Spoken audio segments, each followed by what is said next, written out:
Hello everyone, welcome to January edition of Recitals Plus, your structured syllabus-aligned current affairs program, wherein we just don't discuss current affairs articles but majorly focuses on utilizing these articles for our prelims as well as mains preparation. As a part of this endeavor, we have mapped relevant PYQs that have been asked in the examination already. Also, we have curated prelims as well as mains probable questions from these current affairs articles that has the probability to be asked in this year's examination. Also, in this session, we'll be learning to mark important keywords, data points, examples, and case studies that can be used directly for our mains value addition. Understanding the agenda in this session, we'll be discussing the subjects such as economy, summits and organizations, defense and security, environment, and awards or personalities in news. Not wasting time anymore, let's quickly move to the first subject of our discussion, which is economy. The first article featured in the economy section is about RBI proposing to use CBDC among its BRIC members. Understanding the perspective of this article will help you to gain as in where this article can be used in prelims as well as mains. For the prelims portion, understanding about CBDC, which is central bank digital currency, its features and the benefits and the challenges can be useful for expecting a prelims based question. Also, understanding the overall context of this move will help you to gain a perspective as in where mains question can be framed. So this proposal was initiated or discussed earlier in BRIC Summit 2025, which was of the opinion that BRIC nations should be using their digital currency to reduce the dependency on the dollar. So this is the overall context of this article. In this context, RBI is proposing to use its own CBDC, which is e-rupee, among the BRICS countries in order to increase the cross-border trade as well as the tourism payments. Let's understand what is CBDC. CBDC works similar to like rupee, but the only difference being is CBDC is entirely in digital format, while the rupee is available in the paper money. So these are the features that one needs to be understanding about CBDC, which is important for the prelims. It is a legal tender. Since it is issued by the RBI, it is called as a legal tender. However, it is entirely in the digital format. Also, this currency is of the same value and this CBDC also can be used to move from one wallet to another wallet. After understanding what is CBDC, let's understand what is the difference between cryptocurrency and CBDC. When you are aware that RBI or the central government is not in a favor of introducing cryptocurrency, and they were thinking that there should be some kind of regulation on the issue as well as on the usage of cryptocurrency, considering the effects that cryptocurrency can be used for any anti-social activities. So this is the CBDC and the cryptocurrency. The major difference being, as we all know, cryptocurrency is kind of anonymous in the future because it is working on blockchain technology.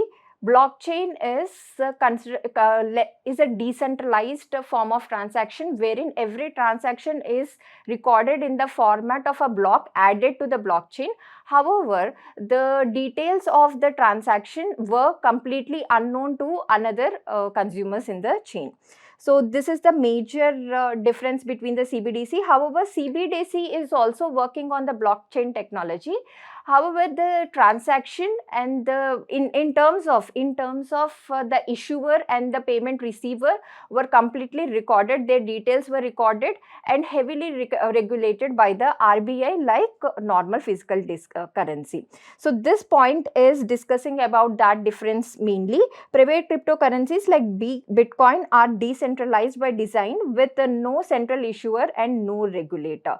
Understand how this can pose a challenge to the countries or the central banks itself, because when there is no issuer or there is no regulation, this anonymity feature can be misused by antisocial elements to conduct money laundering or to use this money for any terrorist activities or for arms trade or for drug trafficking, anything.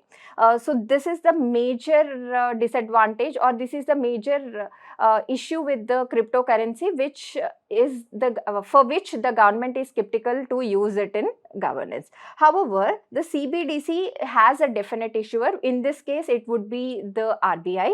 Also, CBDCs are backed by central bank and have a set value.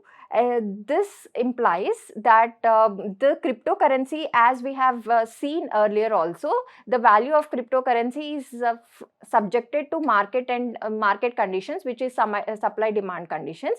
However, e-rupee will have a fixed set of value, as in 1 e-rupee will denominate 1 rupee in physical format as well. So this is the major difference between the CBDC and the cryptocurrency, which can be asked as a prelims question.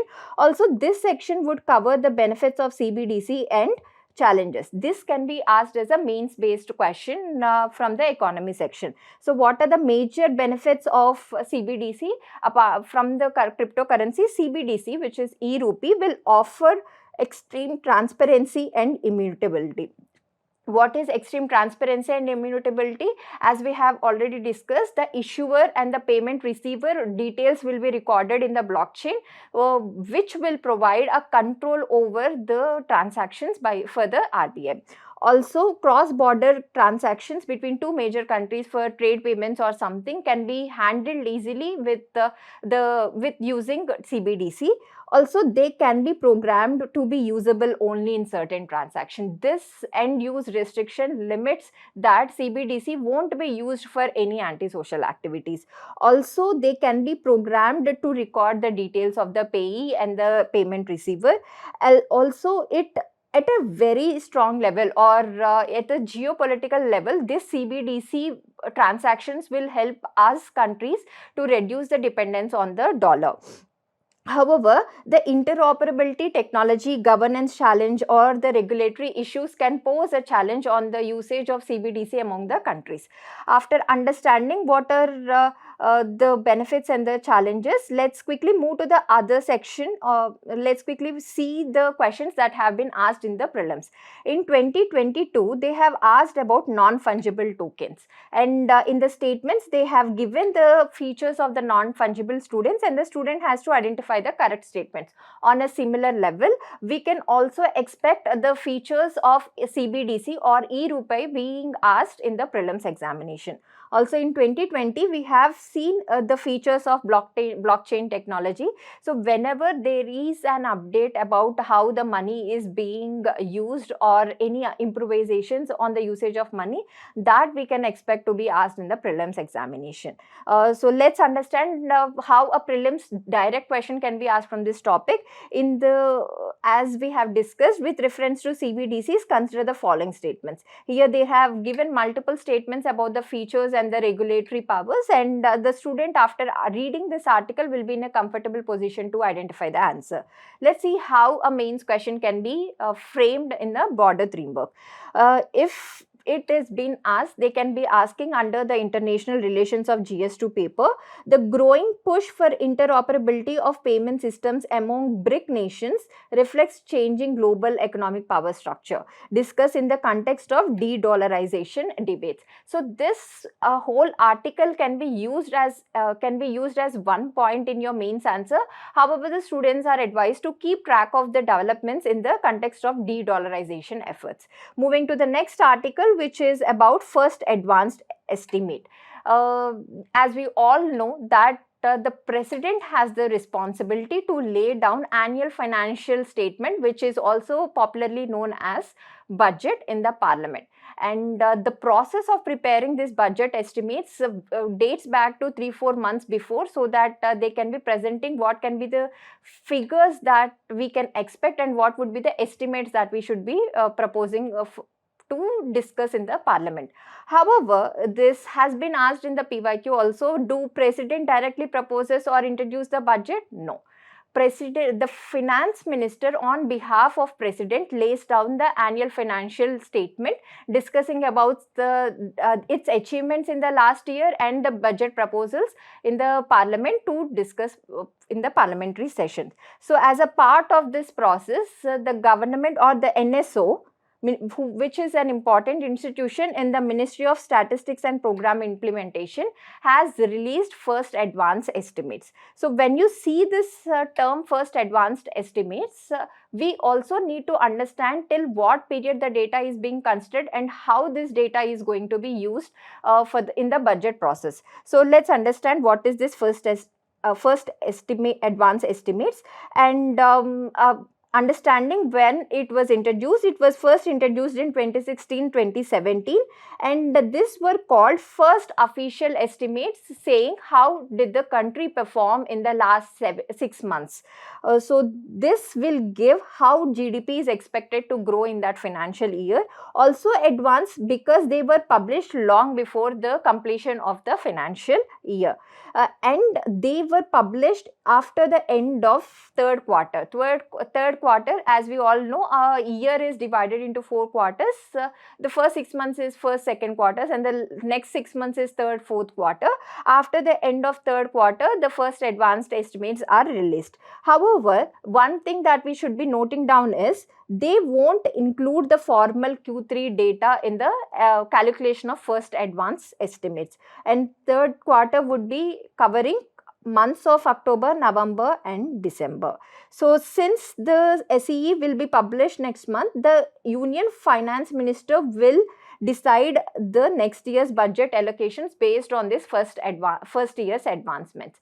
So this is the major utility of first advance estimate, to calculate the budget needs of every department or the ministry, and to see how expenditure has happened across ministries and what is the budget proposal that is required for every ministry.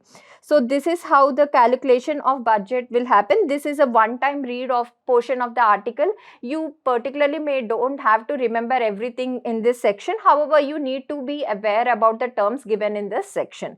For example, they have given a term called extrapolation. How the finance ministry will use the data generated by data in the first advance estimates. Though the year is not completed, however, the data would be used for the extrapolation purposes. Extrapolation is estimating the values of a particular metric by assuming that same trends would continue for the next 6 months as well. So they would be taking up into account of index of industrial production and the financial performance of a strong private corporate sector, major agriculture crops, and they would also take into account of estimates of major livestock products and the production of coal, crude, petroleum gas and consumption of steel, and passenger kilometers for railways. These are the parameters that they would be counting under first advance estimates to extrapolate this data for the actual budget consideration. Also in this section, they have given few terms such as private final consumption expenditure, government final consumption expenditure, gross fixed capital formation. These are important keywords that one should be knowing thoroughly, since there is a possibility that they can directly ask the definitions of these terms in the prelims examination. Otherwise, when you have to read newspaper to understand each article clearly, you would be coming across these terms. Knowing these terms will help you to understand that articles better. So let's understand what is private final consumption expenditure. As we all know, if I have to divide the sectors of economy into 4 parts, they would be public sector, private sector, exports and imports. So this private sector, how much the private sector is consuming on goods and services, will give an impression about the private final consumption expenditure.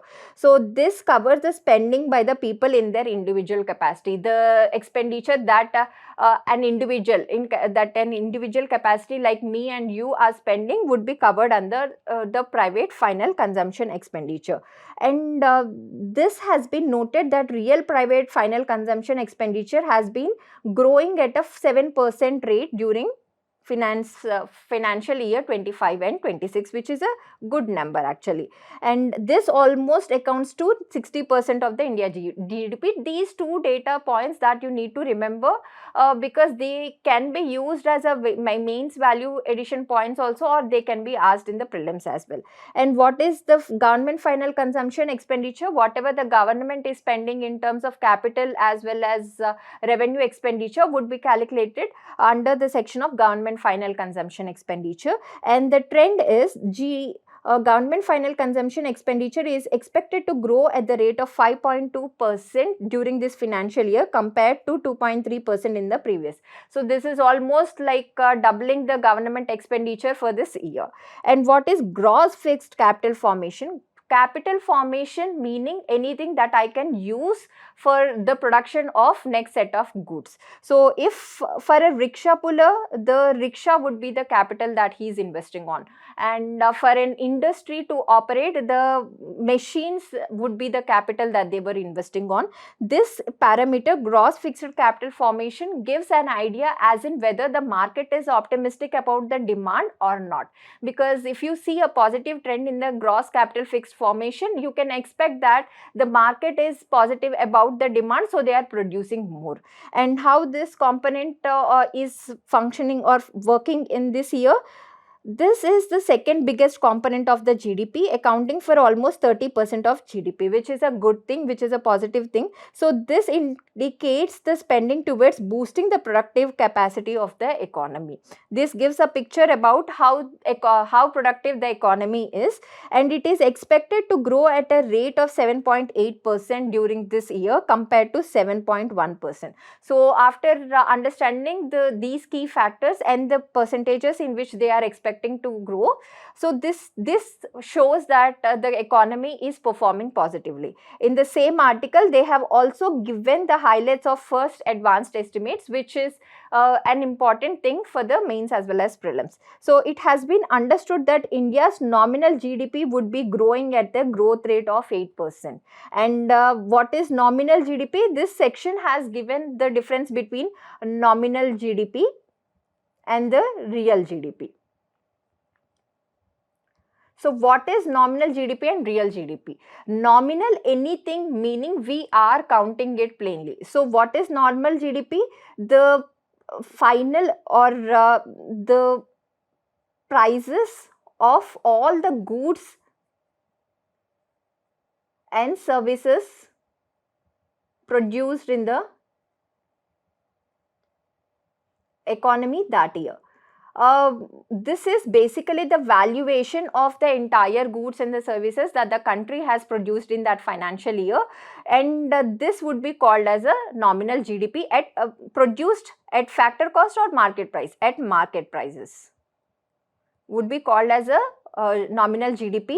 However, real GDP is something that the government is really interested into, because sometimes you can expect, or we may be noticing that the GDP terms in absolutely are increasing. However, this increase may not be due to real production or consumption. Sometimes if the inflation of the country is going high, then this inflation may be reflected in the growing or increasing GDP in absolute terms. However, actual production may be falling behind. So to differentiate whether it is whether the GDP is increasing due to the actual production or due to the GDP or due to the inflation, real GDP is being calculated. So what is the difference between real GDP and nominal GDP? Real GDP will discount the inflationary pressures and will give you actual picture as in what is the actual goods and the services that has been produced in that actual year. So the nominal GDP can go up either because the country is producing more goods and services, or the prices of existing goods and services are increasing because of the inflationary pressures. However, both of these factors parameters would be leading to increase in nominal GDP. However, one is positive and one is negative. To give a clear or the complete picture, we are calculating real GDP. So real GDP is derived by removing the effect of inflation from the nominal GDP. This is something that you should be knowing for the prelims perspective also, and to understand the trends better. This is the article, and let's see how a prelims based question can be asked from this article.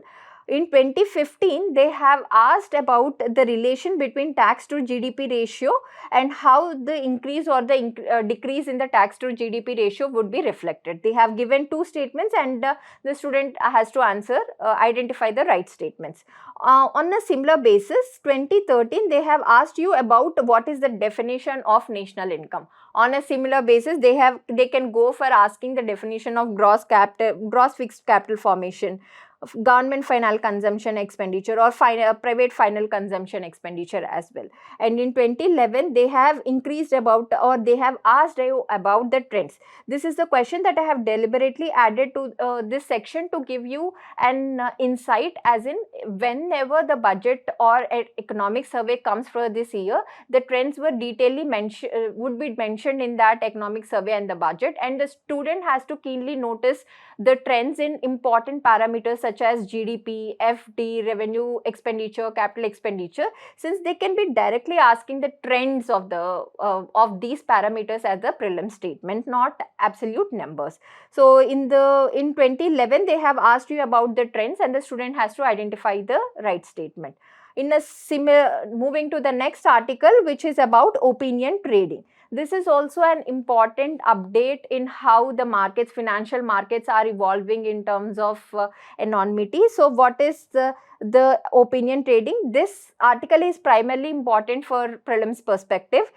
The context of this article is anonymous gambler has gained $436,000 from a bet on Venezuelan President Nicolas Maduro capture. So this itself is showing somewhere this opinion trading works like a gambling or a betting kind of thing, wherein the people would place some amount as the bet amount on the expected outcomes of a certain events. So the people would be seeing the events, and based on the events they would be expecting few outcomes, and based on the outcomes they would be keeping their money, and whatever the actual outcome would be, it almost works like a betting kind of thing. The people would be either gaining money or losing money. So this is the context of this article. Let's see what is the regulatory stance in India regarding opinion trading. Understanding what is opinion trading will give you a clear picture. So this is the definition of opinion trading. It is essentially a form of prediction market where users place bets on the outcome of events. For instance, whether Indian cricket team will win the T20 World Cup or not. So it is almost mimicking like a gambling or a betting, which is illegal in India. And if the predictions are correct, the participant makes money, and if the predictions goes wrong, they lose. So understanding what is opinion trading, let's see what is the government stance on this opinion trading. However, no platform on opinion trading is working in India. Platforms like Polymarket and Kalshi operate in a sector other from India, which is countries like UK, USA, and Australia and France.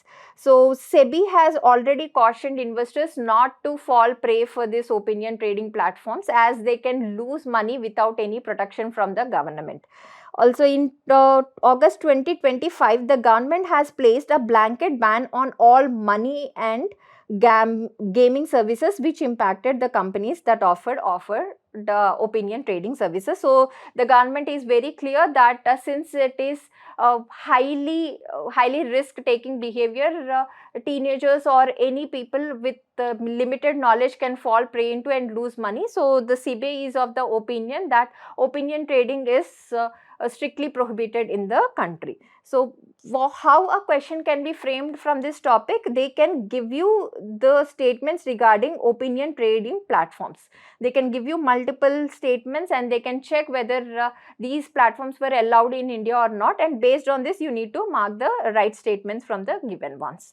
Moving to the next article, which is about export preparedness index. So every index or the reports released by important institutions such as Niti Aayog domestically and internationally, World Bank, IMF, or World Economic Forum for that matter, becomes important from the prelims perspective. So the analysis of the report or the index will be used as a main substantiation point. However, the agency giving this index would be important for the prelims perspective. So the Niti Aayog has released export preparedness index. Export preparedness index itself is self-suggesting, as in the Niti Aayog would be counting or calculating the export potential of the states in the country. A comprehensive assessment of export readiness across India's states and the UTs. So this is all about the index. If a question comes from this topic for the prelims directly, they can ask you the agency that is giving this index.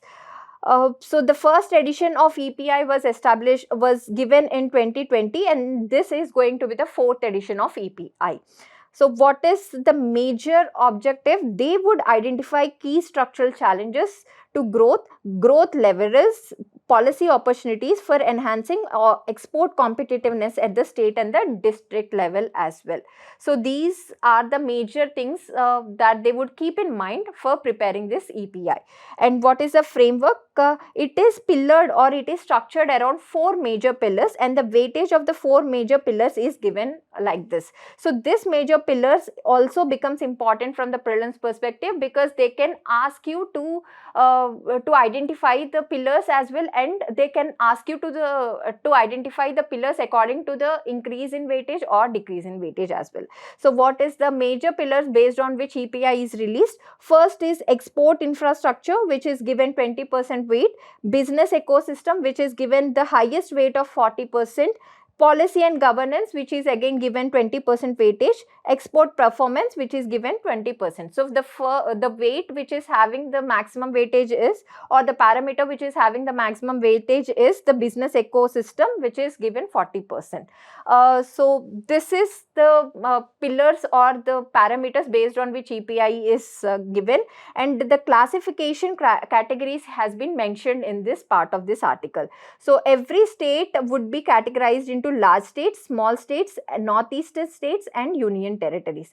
And in every category, which is large states, small states, and northeast and the union territories, they have been categorizing in 3 further sections, such as leaders, challengers, and aspirers. So see, this is how the terminology will work in our advantage or disadvantage also. When you say aspirers, meaning you are not counting them as a backward thing, they are kind of aspiring to become leaders or the challengers. So this is the change in the language of the government, which can be noted down to use it as an ethics example also, because when you say persuasion, or when you keep writing an answer in the topic of influence, social influence, or persuasion, or attitude formation, these minute examples can be quoted as examples for which you don't have to do any other separate research work. So who would be called as a leaders? Naturally the states which were doing better already. And who would be calling challengers? The states who has the potential but not performing up to the mark. And who would be the aspirers? Aspirers would be the last category, who want to create that infrastructure and who want to compete with the leaders in a category. So what are the rankings of this EPI? Maharashtra, Tamil Nadu, Gujarat, UP, and Andhra Pradesh are the leading performance among the large states. First 3 states can be remembered, and Uttarakhand, J&K, Nagaland, Dadra and Nagar Haveli, Daman and Diu are listed as the leading performance in the category of small states and the northeastern and the UT. So these first 3 positions in each category can also be remembered for the prelims perspective. So let's see how a prelims questions has been framed. In 2015, they have asked you about who gives the consumer price index for the industrial workers, meaning index and the releasing agency was directly asked as a prelims based question. So on a similar level, they can ask you the agency which brings about this EPI index, or similarly they can ask you about the features of this EPI, giving multiple statements on this EPI, and the student has to identify the right statement from the given question. So this is the probable question that we can expect from this topic directly. After seeing EPI, let's move to the next topic, which is one station, one product scheme. Do you find any resonance with other scheme which is already popular, one district, one product? On a similar basis, one station, one product scheme is being launched by the Ministry of Commerce and Industry.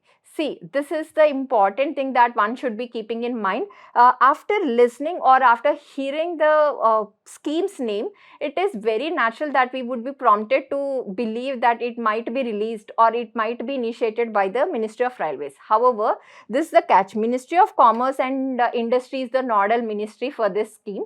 Let's quickly move to the see the other details of this scheme.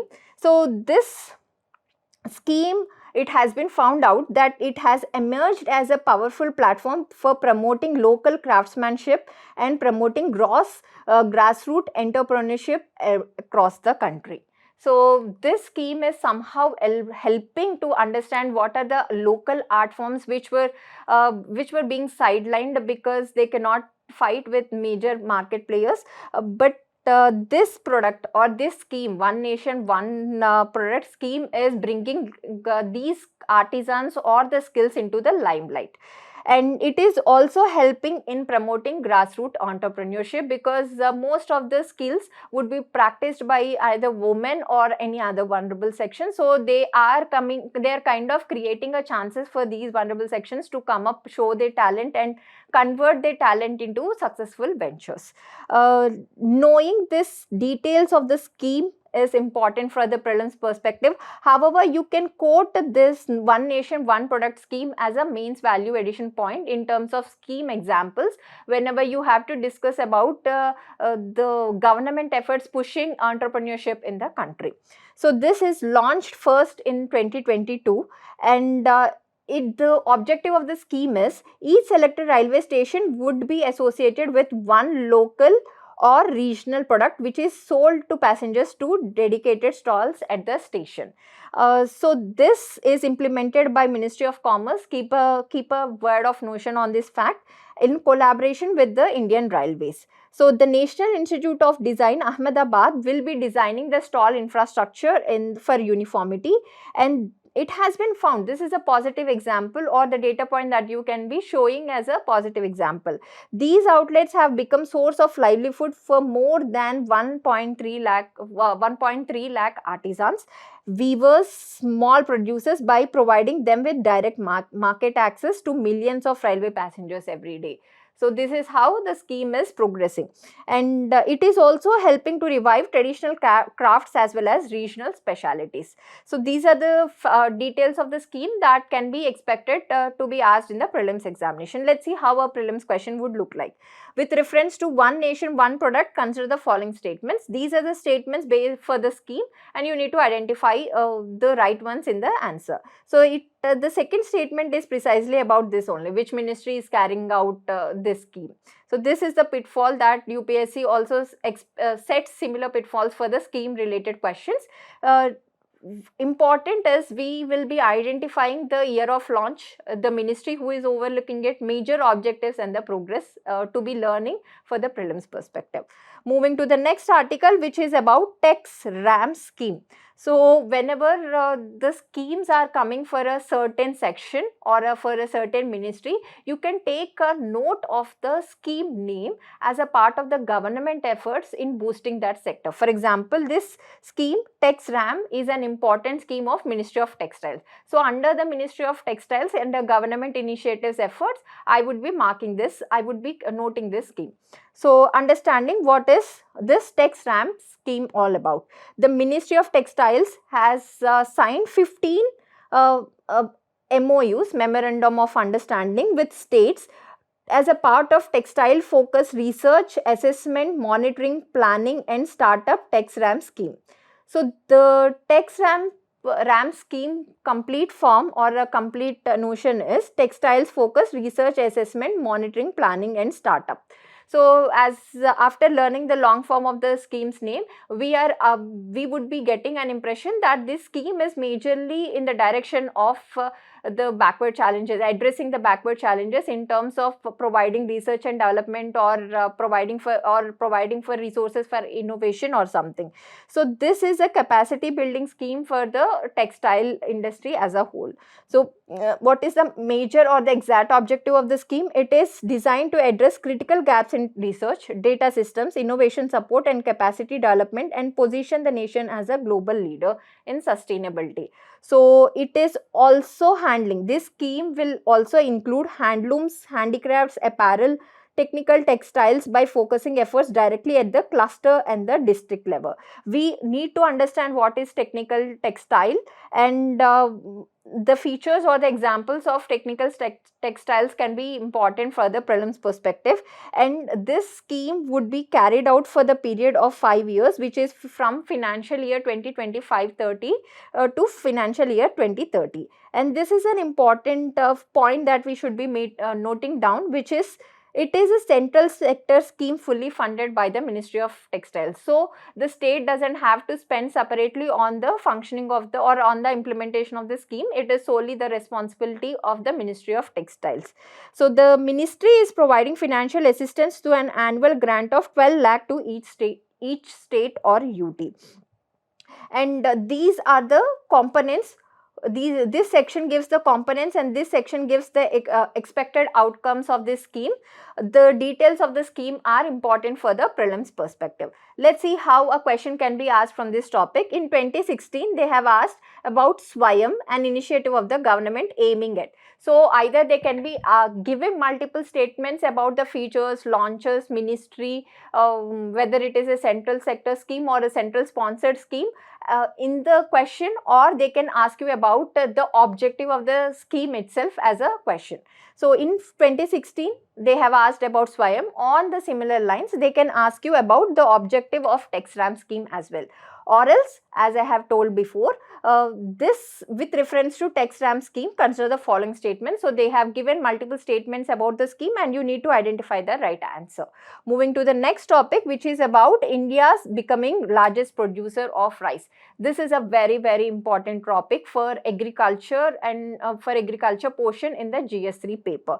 And the few facts of this article can be directly asked as a prelims. However, the major analysis or the broader analysis of this can be asked as a mains based question. Let's see how the article would be helping us to understand the GS3 agriculture portion. In cropping patterns, they can be asking what is the result or what is the impact of the cropping pattern, rice becoming the largest producer, and in the impact or effect of MSP, which is government support for the farmers. And in the larger context, they can also ask about the impact of cropping patterns on sustainability or water resources. So these are the topics under which this fact or this article can be used as a substantiation, or based on this article itself that direct question can be asked. Let's understand the prelims facts first, which is about what is the production capacity of India for the rice and what are the facts that can be used for the prelims. India has become the world's largest producer of rice, surpassing China. So any first three top producing states of or countries of any crop becomes important from the prelims perspective. In the sense, they can be asking about either the top three leading major producers or the first rank, second rank and the third rank, both domestically, which is in terms of states, as well as internationally in terms of countries. So India has become the first largest producer, surpassing China, and its production of rice has reached to 150 million tons compared to China's 145 million tons. And the profile of rice production has been given or discussed in this section, which becomes an important. So we need to understand that rice production has increased steadily over the years in India. Between 1969-70, which is the rough period of agriculture revolution in India, the and to today's period, which is 24-25, the area under paddy cultivation increased by more than 60%, yield tripled, and production almost quadrupled, which means 4 times has been increased. So these are the facts that you can be using for mains value addition points in terms of impact or the positive results of the green revolution as well. So this needs to be remembered. And apart from this, we can also remember this fact of India becoming the world's leading rice exporter as well. So India is not only the world's largest producer of rice, India is also the world's largest exporter of rice as well. This paddy's attraction portion of the article is analytical in nature, which can be used for the mains portion. Paddy in India is mostly widely grown corn, which is, you also need to understand whether it is Kharif or Rabi. Paddy is majorly Kharif crop. Cropping conditions include temperatures and rainfall more than 24 degrees and approximately 100 centimeters. So these are the cropping conditions of the rice which can be asked as a prelims based pointer. So after rice, what is the next crop that is widely grown in India? Wheat. Wheat covered an area of 328 hectares. Paddy provides higher returns to farmers other than crops, and its procurement is assured on the basis of the minimum support price MSP. So these are the factors which is leading us for the farmers opting for the rice as a major crop to cultivate. At the 21-22 MSP rate, the net return on paddy cultivation was more than 50,000 per hectare. For maize and moong, it was only 17,000 and 45,000 respectively. So these numbers would help us to understand as in why there is a craze among farmers for the rice cultivation or the paddy cultivation. And another key factor for paddy cultivation is the stagnant or declining yield of other products. So continuous research and development is being happening on the paddy varieties, which is helping farmers to produce further high yield paddy cultivation compared to other crops in which research and development is almost stagnating. So this is also an important factor as in which is leading farmers to go for paddy.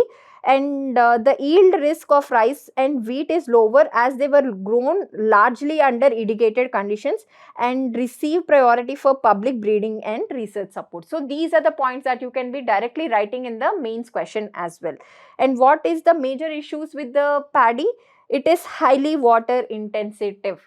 So this is the major issues in areas where there were no adequate groundwater resources also because of these conditions, such as availability of improved versions of rice, or else the provision of MSP. The farmers are going for paddy cultivation, which leads to declining groundwater levels. So this has been led to depletion of groundwater levels. Have we seen the issues such as salinization of soil in the western India, which is majorly from the noticed from the parts of Haryana and the Punjab?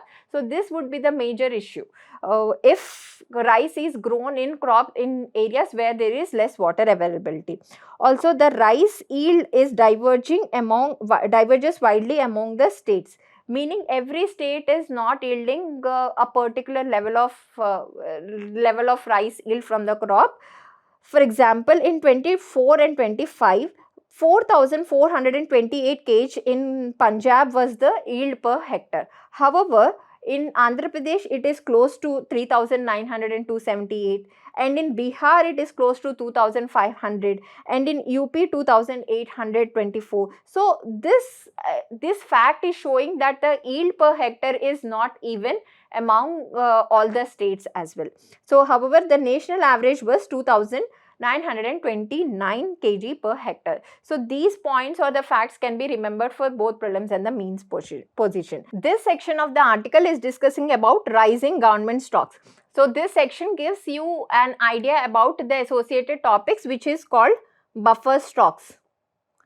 as we all know that buffer stocks are mandated under NFSA Act. What is NFSA Act? National Food Security Act 2013. So this gives the right for the citizen to have enough food material provided by the government. So under this NFSA Act, government has to mandatorily maintain buffer stocks of the major cereal, which is both the rice and the wheat. So what is the issue with rice becoming major producer or dominant crop in the country, and how it is related to buffer stocks and NFSA Act? So as of January 2026, the rice stock maintained by the government at the central pool stands for 63.06 metric tons. This is much higher than the buffer stock PDS requirements under the National Food Security Act 2013.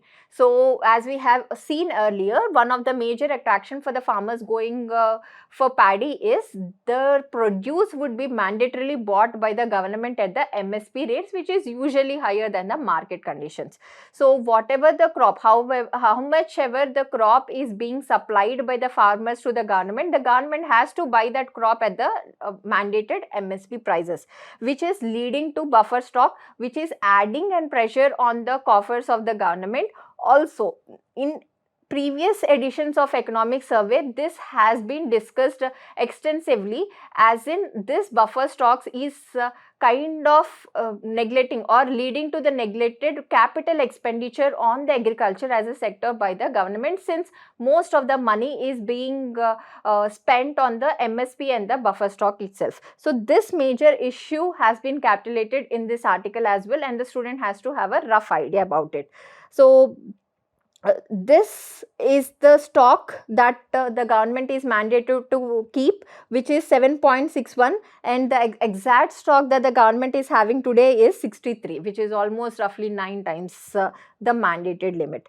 And considering the fallout of this issue, the government is trying to offload rice in the open market, being sold in the open market. Also, they have provided this rice for making ethanol. What is ethanol? It is a biofuel.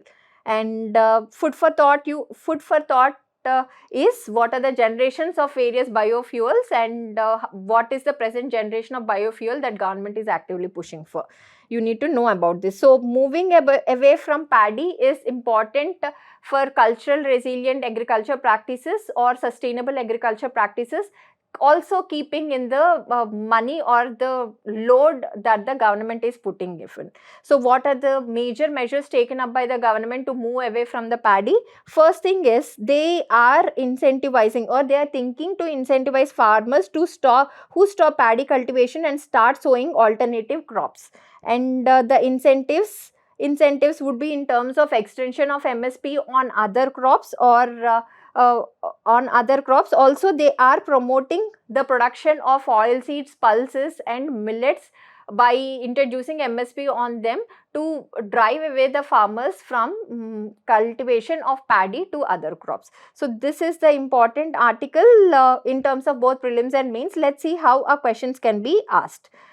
In 2018, they have asked about the provisions made in National Food Security Act. They have given the statements along with the numbers, and the student has to identify the right provisions of the act. So on a similar basis, they can either repeat the exact question in the coming up examination as well, or else in 2019 they have asked about, with reference to cultivation of kharif crops in the last 5 years, consider the following statements. So the source of this question would be the economic survey document. In the economic survey, they will be discussing about the major crops and the trends of the production of these major crops. So after reading economic survey, the student will be in a comfortable position to identify and mark right answer for this question. On a similar basis, they can also ask about, with reference to global rice production, consider the following statements. So they have given multiple statements, and we need to identify the right ones.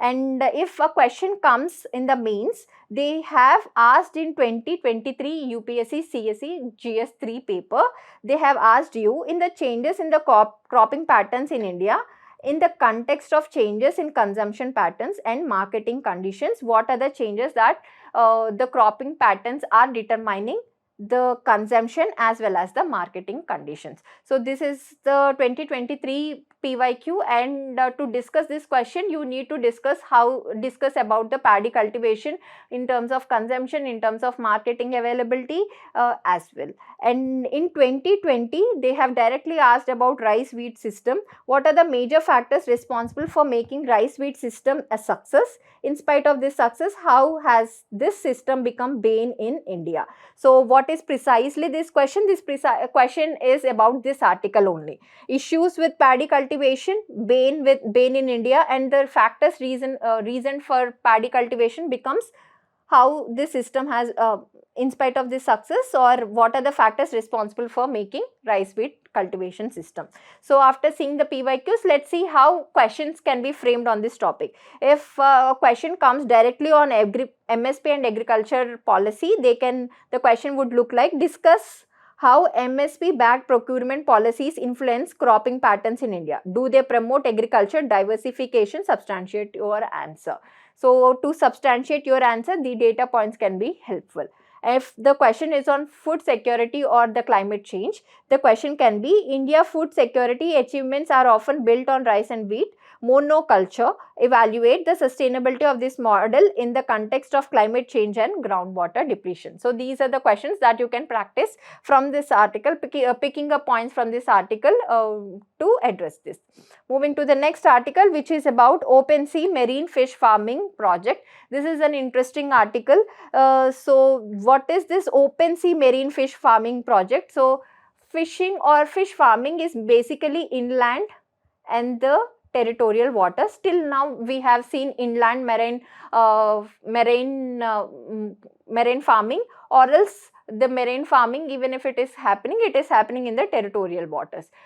So apart from these two, the government is thinking about open sea marine fish farming projects, which means the fish farming projects would be conducted or would be placed far away from the land. So what is the major objective of this farming project? Let's understand this, and this article can be important for the prelims perspective.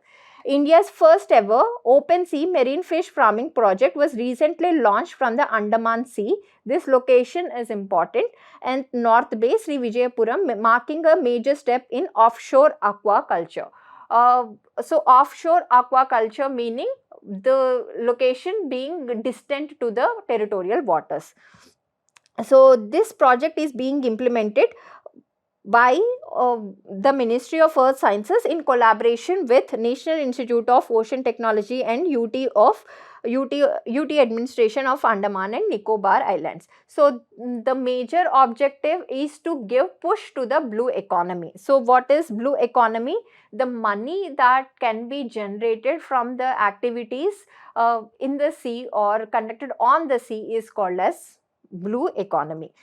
And what are the project components? The project component section gives you the detailed picture as in how this farming initiative is being conducted.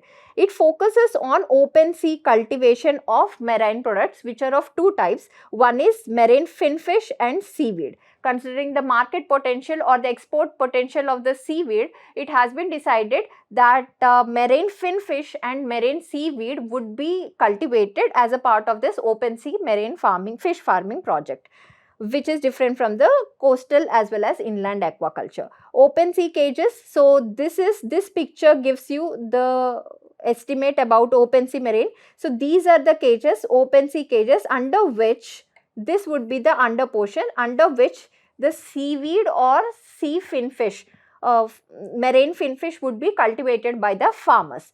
Marine finfish cultivation, finfish seeds would be provided to the farmers and they would be cultivated, and seaweed farming is also promoted. So what is the exact significance? So this project is being conducted in a pilot basis. If worked out successfully, considering the marine potential or the area that we have as the marine borders, it can be extrapolated as well. This scaling would help in public-private participation also, and it would create employment opportunities, strengthening blue economy. blue economy ecosystem. And also the major advantage offered by this open sea farming is it utilizes cleaner oxygen rich waters away from coastal pollution, potentially reducing disease and environmental pressures compared to traditional models of aquaculture. So this is the major benefit that this open sea marine fish farming is providing compared to other models. Let's see how a question can be framed. They can ask you about the definitions or the contrast between open sea aquaculture from the inland aquaculture, and you need to identify the difference between these two systems. Moving to the next topic, which is about district-led textiles transformation initiative. So this is again a scheme or the government effort in the direction of textiles. Why textiles? Why government is focusing or introducing many schemes in the textile section? Because you must be aware of the fact that textiles provides huge employment after agriculture. It is the second largest employer. This sector is the second largest employer after agriculture. First thing. And if you see the socio-economic profile of the employers employed in the textile sector, it is mostly the vulnerable sections, which is from rural background or who are having not so high levels of education, semi-skilled, and women also as a major section employed in the textile sector. And India is a major exporter of textiles as a segment to the world as well. So considering these factors, the government is pushing hard, or government is trying hard to project India's textile exports into the international markets at a feasible or at a competitive prices compared to other emerging markets, other emerging players such as Vietnam and the Bangladesh. So what is this district-led textiles transformation is all about? This is all about transforming 100 potential districts into global export champions. So this is the major objective, and this initiative is naturally taken care by the Ministry of Textiles, and the initiative would be based on data-driven evaluation of the districts. What is data-driven evaluation? They would be marking objectively as in what is the employment generated in that district due to this textiles, what is the potential in terms of forward and the backward linkages, and based on this they would be marking every district on three key parameters, which is export performance, MSME ecosystem, and workforce presence. Based on these three parameters, they would be rating or categorizing the districts and into champion districts and aspirational districts. Champion districts being they have a gained edge. They have an edge as in the infrastructure is already established and they are working, or they are the front players in the export business. While the aspirational districts are the districts who has the potential to become this emerging export players in the textile department. So this initiative would majorly focuses on removing advanced bottlenecks for the champion districts, and this initiative would be aiming to build the ecosystem for ground setup in setting up the foundation and formalization of workforce for the aspirational districts. So these are the program details that can be asked as a prelims based question. Also, there is a special focus given onto the Purvodaya convergence in east and the northeast zones. They also go for value addition activities such as GI tagging, which will increase the market price. Also, they would be prioritizing the tribal belt development, connectivity improvement, and the GI tagging. So these are the details of the district-led textiles transformation initiative. Let's see how a question can be asked. With reference to the district-led textiles transformation initiative, consider the following. They have given multiple statements and the student has to identify the right one. Moving to the next article, which is about equity infusion in SIDBI. SIDBI is one of the important finance institution, government finance institution, which majorly take care of the capital requirements of MSMEs.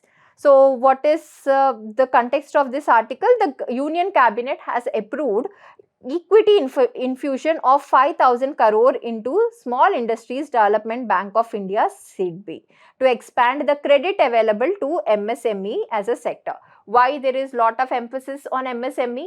Again, MSME is a major employer after agriculture.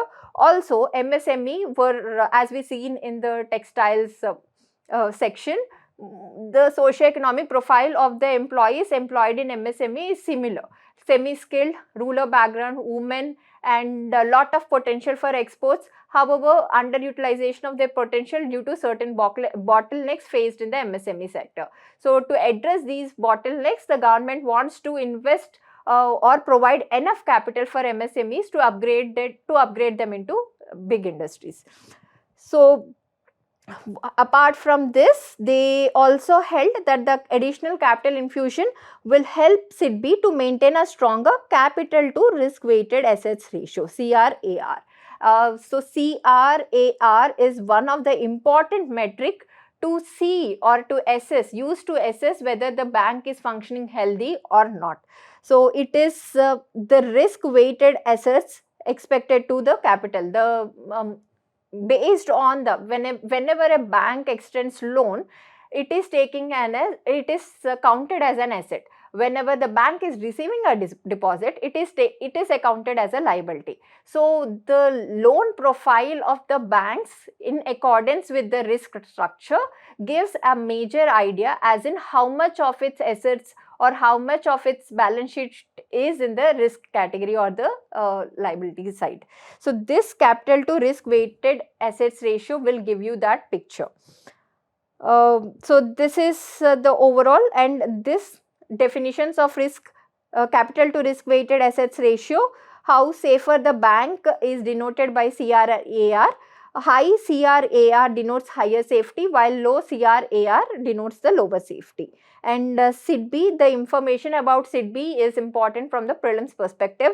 SIDBI is the principal financing institution for the MSME, and it is established in 1990. It is a statutory body since it is created under an act of parliament, and it executes its mandate through indirect lending, meaning it lends to the small finance banks, non-NBFCs, microfinance institutions, who in turn lends money to the MSMEs. Or direct lending, sometimes it directly lends to the MSME companies, or by creating funds of funds. Funds of funds is such a funds of fund is created with the objective that the amount from this fund would be dedicated to only one purpose in terms of here entrepreneurship by supporting emerging startups from the MSMEs.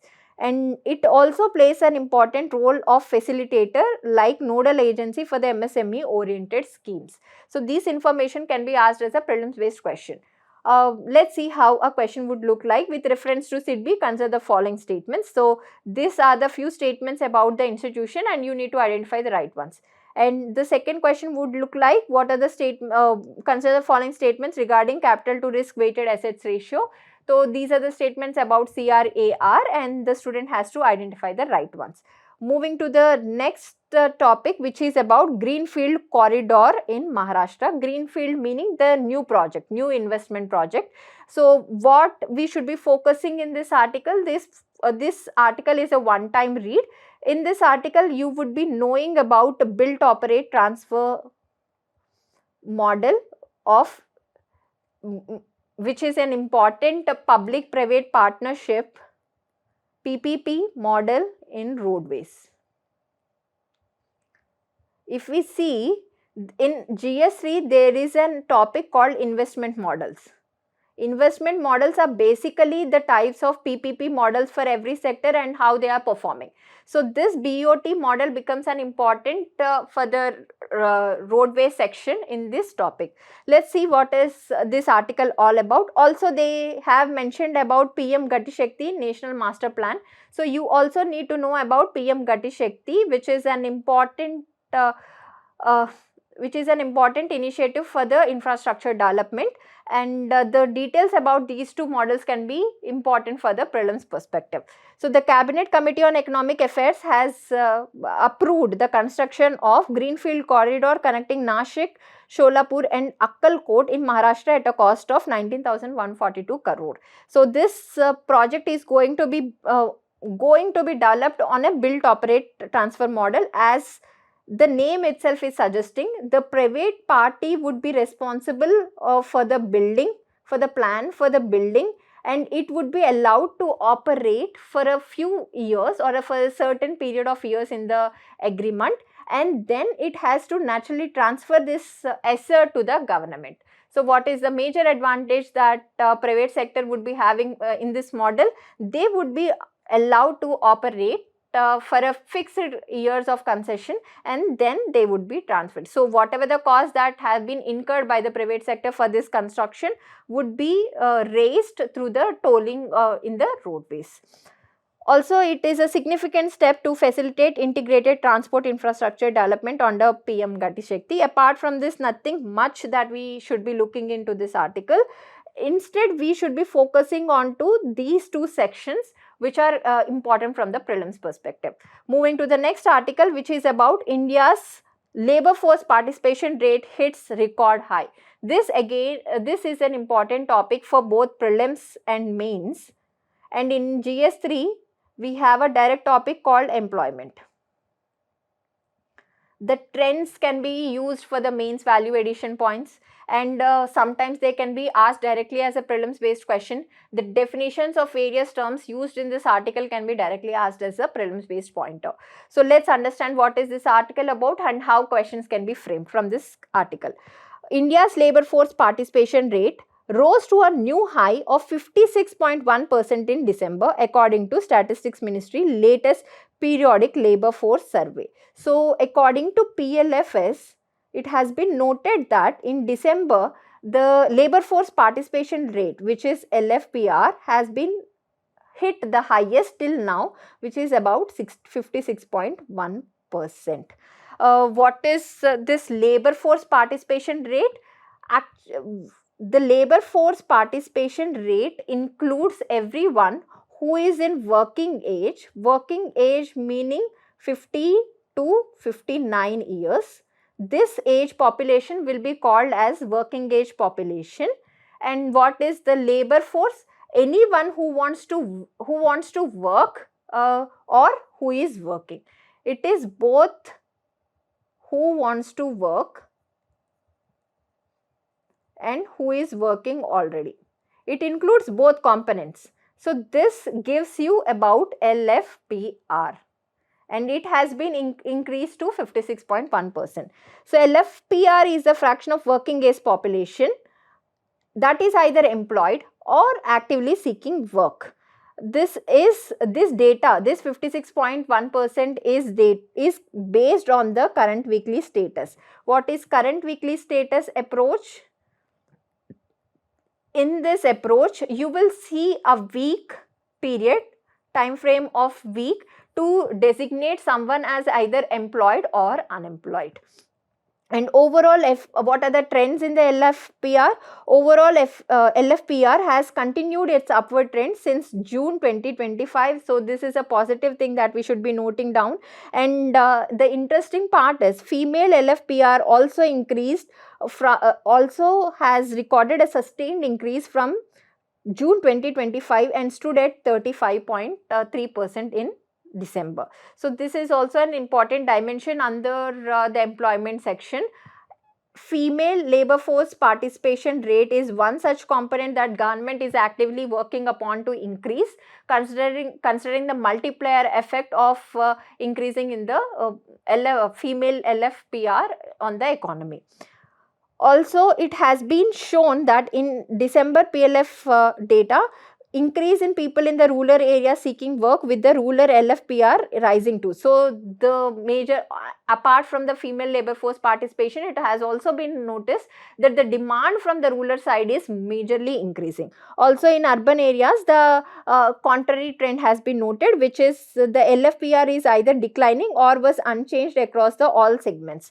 And the overall worker population ratio showed a sustained recovery, reaching its yearly peak of 53% in December 2025. So what is this working population rate? How it is different from labor force participation rate? We need to have a clear idea about these two parameters. While LFPR includes whoever wants to work and who is working, while the WPR, worker population, includes only the ones who is employed. Here the ones who wants to work is not included. So basically WPR is equal to LFPR minus the ones who are willing to work. This component will give you the worker population rate. And in the same article, in the further section, they have discussed about unemployment rate, and it is largely stable and estimated at 4.8%. What is this unemployment rate? The people who are willing to work but yet didn't get any employment are called unemployment rate in the labor force. So these three are important parameters that one should be knowing from the prelims perspective. Let's see how a questions on the employment topic has been asked in the prelims.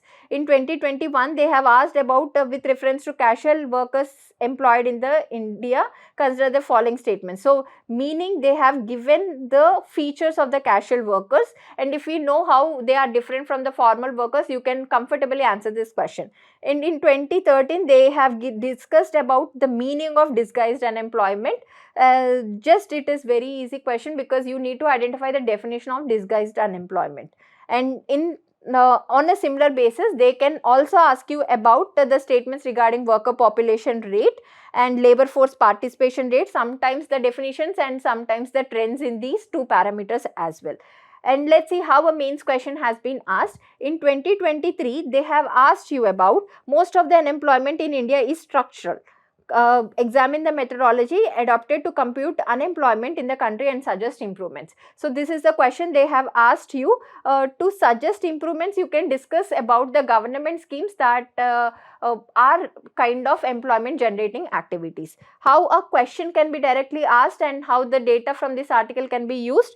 Rising labor force participation rate does not necessarily translate into improved quality employment. Discuss in the context of India's. This question you can discuss as in, if the employment generated is mostly in the informal sector, probably the productivity that we expect with the employment may not be visible in the real. Also analyze the trends in the female labor force participation rate in India. What structural reforms are required to sustain and enhance women's workforce participation rate. Evaluate the effectiveness of government initiatives such as Skill India, Make in India and production linked incentives to improving labor force market. So whenever you have to analyze the effectiveness, you can show the positive side that these schemes are working on ground level, impacting the employment levels, and the data can be sourced from the article that we have discussed before. Moving to the next article, which is about cabinet approving continuation of Atal pension scheme. So this is one of the major social security benefit scheme for informal workers, as informal workers are not given any pension benefits. So this Atal pension scheme, Atal pension Yojana, is for the informal workers. So the government has approved to continue this Atal pension Yojana till 2030-31. Also the impact has been given here. It has been noted that it enhanced the old age security, income security for millions of low income and unorganized sector workers. So considering the positive effect of this scheme, they have extended to 2030-31. And what are the features? These features can be expected from the prelims perspective. This is launched in 2015 with the objective of providing old age income security to workers in the unorganized sector, and it is administered by PFRDA, and it would offer a minimum pension of 1,000 to 5,000 rupees based on the contribution by the person. And who would be eligible? It is initially it was eligible to all of the citizens aged between 18 to 40 having a savings bank account or a post bank savings account. However, from October 2022, the one who is taxpayer is being excluded from the scheme. So in 2016, they have directly asked about the characteristics or the features of the scheme as a prelims based question. On a similar basis, they can ask you the question on the improved version or any differences from the original scheme and now. For example, this point can be highlighted as a prelims based pointed on this scheme. Moving to the next topic, which is about Pankudi portal. Pankudi portal is an important mains value addition point either for the women's empowerment section or in the CSR section in GS 4 and 3. So how you can use it as an example, let's see. The Ministry of Women and Child Development has launched Pankudi, an integrated CSR and partnership facilitation digital portal. So in a nutshell, what is this Pankudi portal? Who the industries or the companies who want to contribute CSR contribution for the women development, they can deposit or any private individuals for that matter, if they want to contribute to the government efforts in women empowerment field, they can drop their deposits into the Pankudi portal, which will help you to track as in how your donations is being used in various schemes run by the women and child development welfare section. Also, since it is the digital platform, it offers complete transparency for the donators and the government also, as in how the funds is flowing and what is the impact of the funds. So let's see, it brings to individuals, NRIs, NGOs, CSR contributors, corporate entities and government agencies to drop their deposits or their donations into this portal. This portal would focus us on key thematic areas such as nutrition, health, early childhood care and education, child welfare, protection and rehabilitation, women's safety and empowerment. So on these lines, the donations can be done and money would be spent on these parameters, and it would be acting as a common digital interface for CSR and voluntary contributions, and all contributions would be accepted only through non-cash modes, which would further increase the transparency in the functioning of this portal. So this its significance part is kind of giving you an idea as in how the Pankudi portal would be working, and this point can be used as a mains value addition point as well. How the prelims based question can be asked, they can give you about the statements about the features of the Pankudi portal, and you need to identify the right statements from the given ones. Moving to the next option, which is about upgradation of Kaladi. What is Kaladi? The Kaladi is the JNK is called as mozzarella of Jammu because Kaladi cheese is being prepared in the Jammu from a so longer period. So what is this article about? The Ministry of Science and Technology is initiating the process of upscaling Kaladi, the GI tagged traditional dairy product of Udhampur, Jammu and Kashmir. So they are working on the innovation aspect of this Kaladi to increase the shelf life so that the export market for this Kaladi cheese can be increased. So the Kaladi is traditionally prepared from raw full fat milk using whey water as a coagulant, and the major disadvantage with the traditional way of making Kaladi cheese is its short life, which remains a major bottleneck for wider distribution. So this Ministry of Science and Technology is working on research and development for increasing the shelf life and also increasing the value addition portion of the Kaladi, which can after which they can be exporting this Kaladi to the entire country. So this initiative has been taken up under One District One Product initiative. So this is the overall information about this current affairs article. This can be used as an example for your mains question. Moving to the next article, which is about employment and social trends 2026. This is again the important report released by International Labour Organization. So the name of the organizations becomes important from the prelims perspective, while the trends of this report can be used as your mains value addition or a substantiation points. Also sometimes you can use the trends to show or prove your point in essay as well. Let's understand what are the findings of this report. The International Labour Organization has released the 26th edition of Employment and Social Trends, and it would be examining the state of global labour markets, focusing on productivity, demographic and economic pressures shaping work in the year ahead.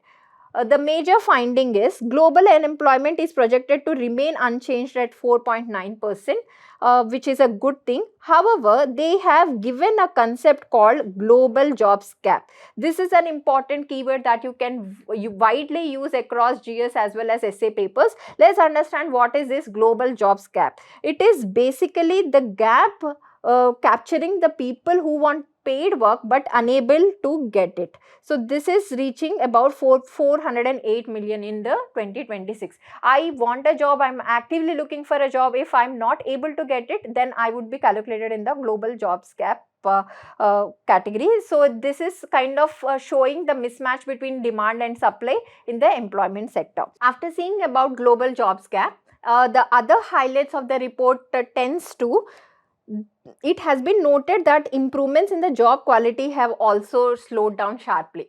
So not only the unemployment is a major issue, the quality of employment is also becoming a major issue today. As well, to substantiate this point, they have noted that around 300 million workers still live in extreme poverty with earning less than $3 a day. Also, more than 2 billion workers would remain in informal employment, showing the category or showing the quality of the employment that is being generated across the world. What are the diverging labor market trends across the income groups? It has been noted that high and upper middle income in economies, population aging and slower labor force growth are helping to stabilize unemployment even as job creation remains modest. So what is the advantage or the disguised advantage in high and upper middle income economies? In these economies, they have been noted that the unemployment levels are moderate, not because the supply and the demand side is matched. It's because of the aging population who is not demanding majorly work. Also, it is slow labor force growth rate. So these two parameters are acting as advantages in disguise for the developed economies. However, low income countries are facing rapid labor force expansion, with employment projected to grow by 3.1% in 2026. In these economies, the major issue with the productivity gains. So the quality of employment that is being generated in these low income economies is majorly in the informal sector, which is a matter of a concern. So this is apart from it, we also have seen that the pace of structural transformations has significantly slowed down. So what is structural transformation? Meaning a person A with the initial skill set is working at a 10,000 rupees per month. If he understood that if he upgrades his skill, he can get a pay of 20,000. So he is temporarily working on this skill set and structurally transforming to the upgraded version of employment to earn more income. However, this pace of structural transformation, meaning opportunities being provided to the employees to upgrade their skills and move to the better opportunities, is slowed down significantly. Also, this poses a greater risk to the countries to transfer the demographic potential to realize this demographic dividend.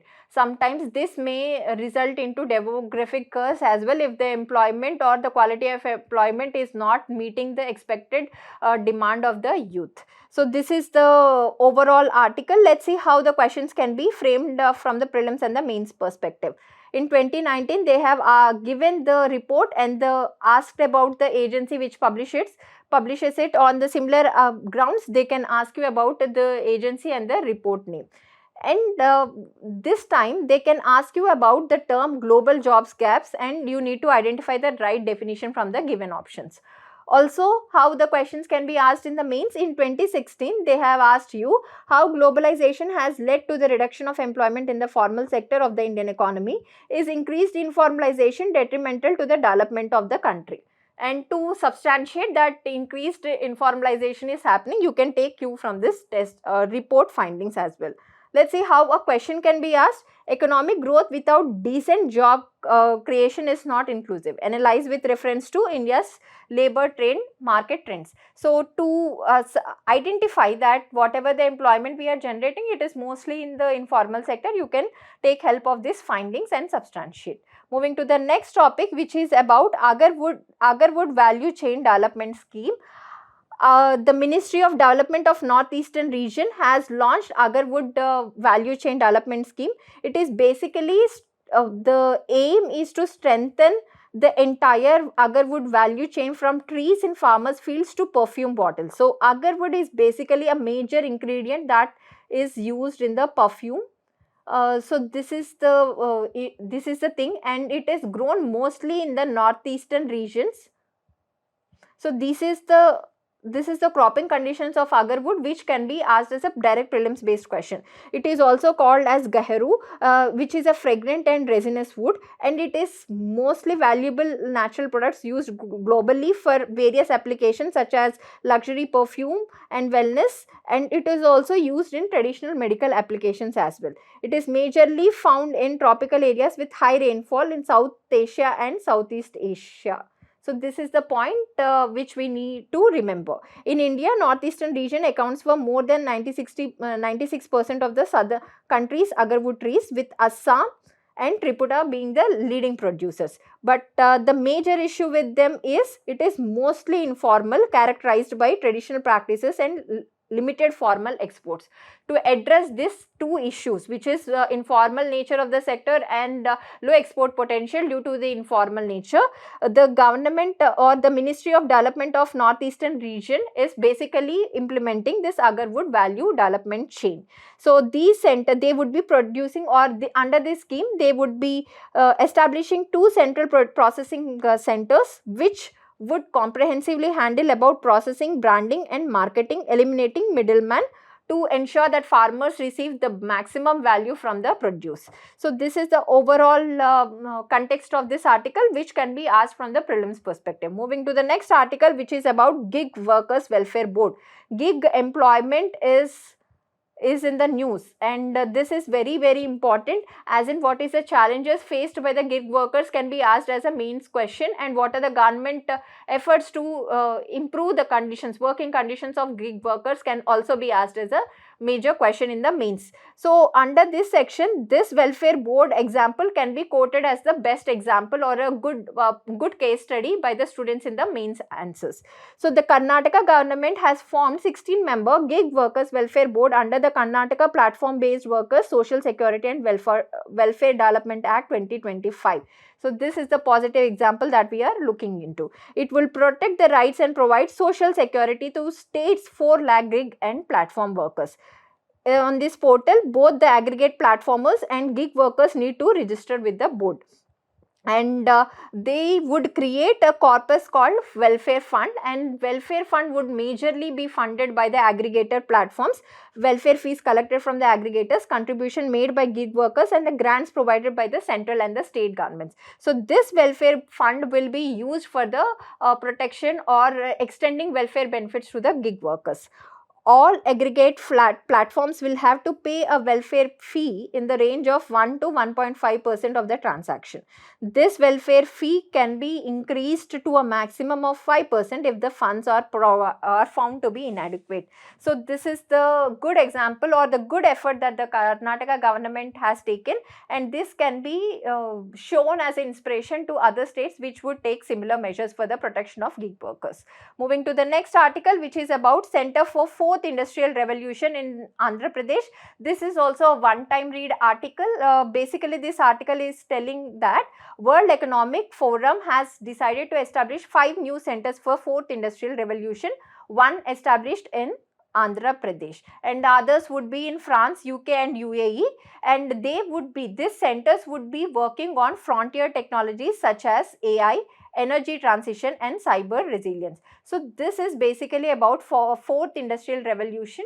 Whenever people say or you come across the word fourth industrial revolution being taken place, so these are the these would denote the technologies of the century, which is basically artificial intelligence, gene editing, advanced robotics. So these technologies would come under the fourth industrial revolution, and this program is launched by WEF in 2017, which would be acting as a platform for multi-stakeholder collaboration.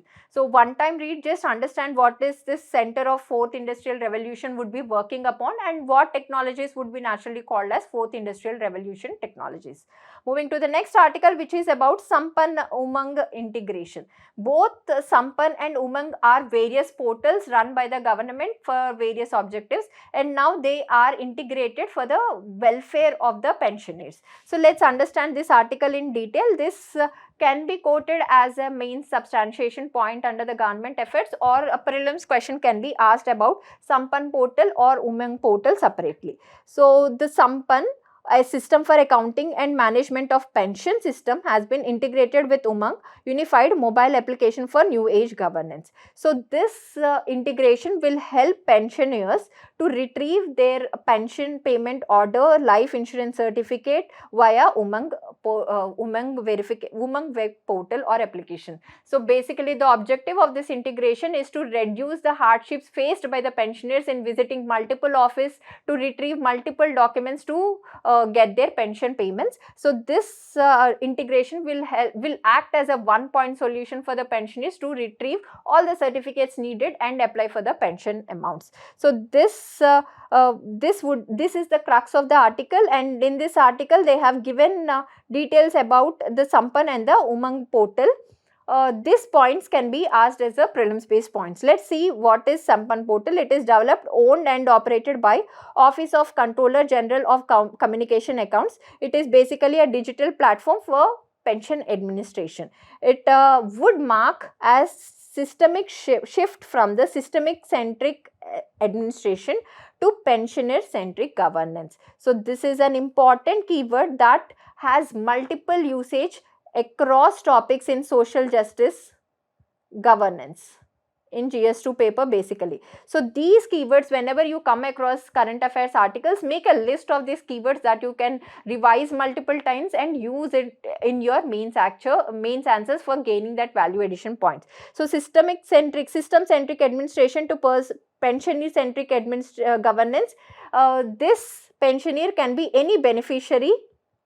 If it is a children one, if it is a woman related, if it is a LGBTQ related, any vulnerable section can be replaced in this keyword. So let's see how a prelims question can be asked on this topic with reference to Sampan system. Consider the following statements. They have given multiple statements and you need to identify the right one.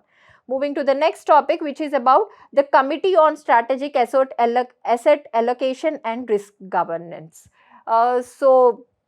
Recently, the Pension Fund Regulatory and Development Authority has constituted Strategic Asset Allocation and Risk Governance Committee. What is the major of this objective of this committee? It would review investment framework under the national pension system for both government and non-government workers. See, let's understand quickly here. Atal Pension Yojana is for informal workers, while new pension system is for the formal workers. And what happens in new pension system is you would contribute your monthly savings or earnings, a part of your monthly earnings to the NPS system. The government also would contribute the same amount, and PFRDA as an agency, nodal agency overlooking this NPS, will invest these funds in various across the portfolio, such as sometimes in shares, mutual funds, or in gold funds, or any other government bonds. So across portfolio, they would be investing these funds, and whatever the returns that you are generating from your investment options will be given to the beneficiary. So now the government is looking for advanced investment options to maximize the gains from their investments, which would give maximum returns to the beneficiaries as well. So this committee would be headed by the Narayan Chandran, the former country head and CEO of Morgan Stanley, and this is the mandate of the committee. What this committee would look into, they would look into the strategic asset allocation, how much the fund should be in equity, how much should be in debt, how much should be in money market, and how much should be in other classic alternative assets. Also, they would examine the valuation norms for alternative investments, and they would also look into the governance issues or the role of the NPS intermediaries, and they would also introduce or look into how to assess the sustainability considerations while investing in the pension funds. So this is the mandate of the committee. This is one time read mostly. However, we need to, if there is any update on this committee, you need to remember for the prelims and the mains perspective. Moving to the next article, which is about country partnership framework. The country partnership framework framework is an initiative that would be taken up by India and the World Bank to accelerate India's next phase of growth.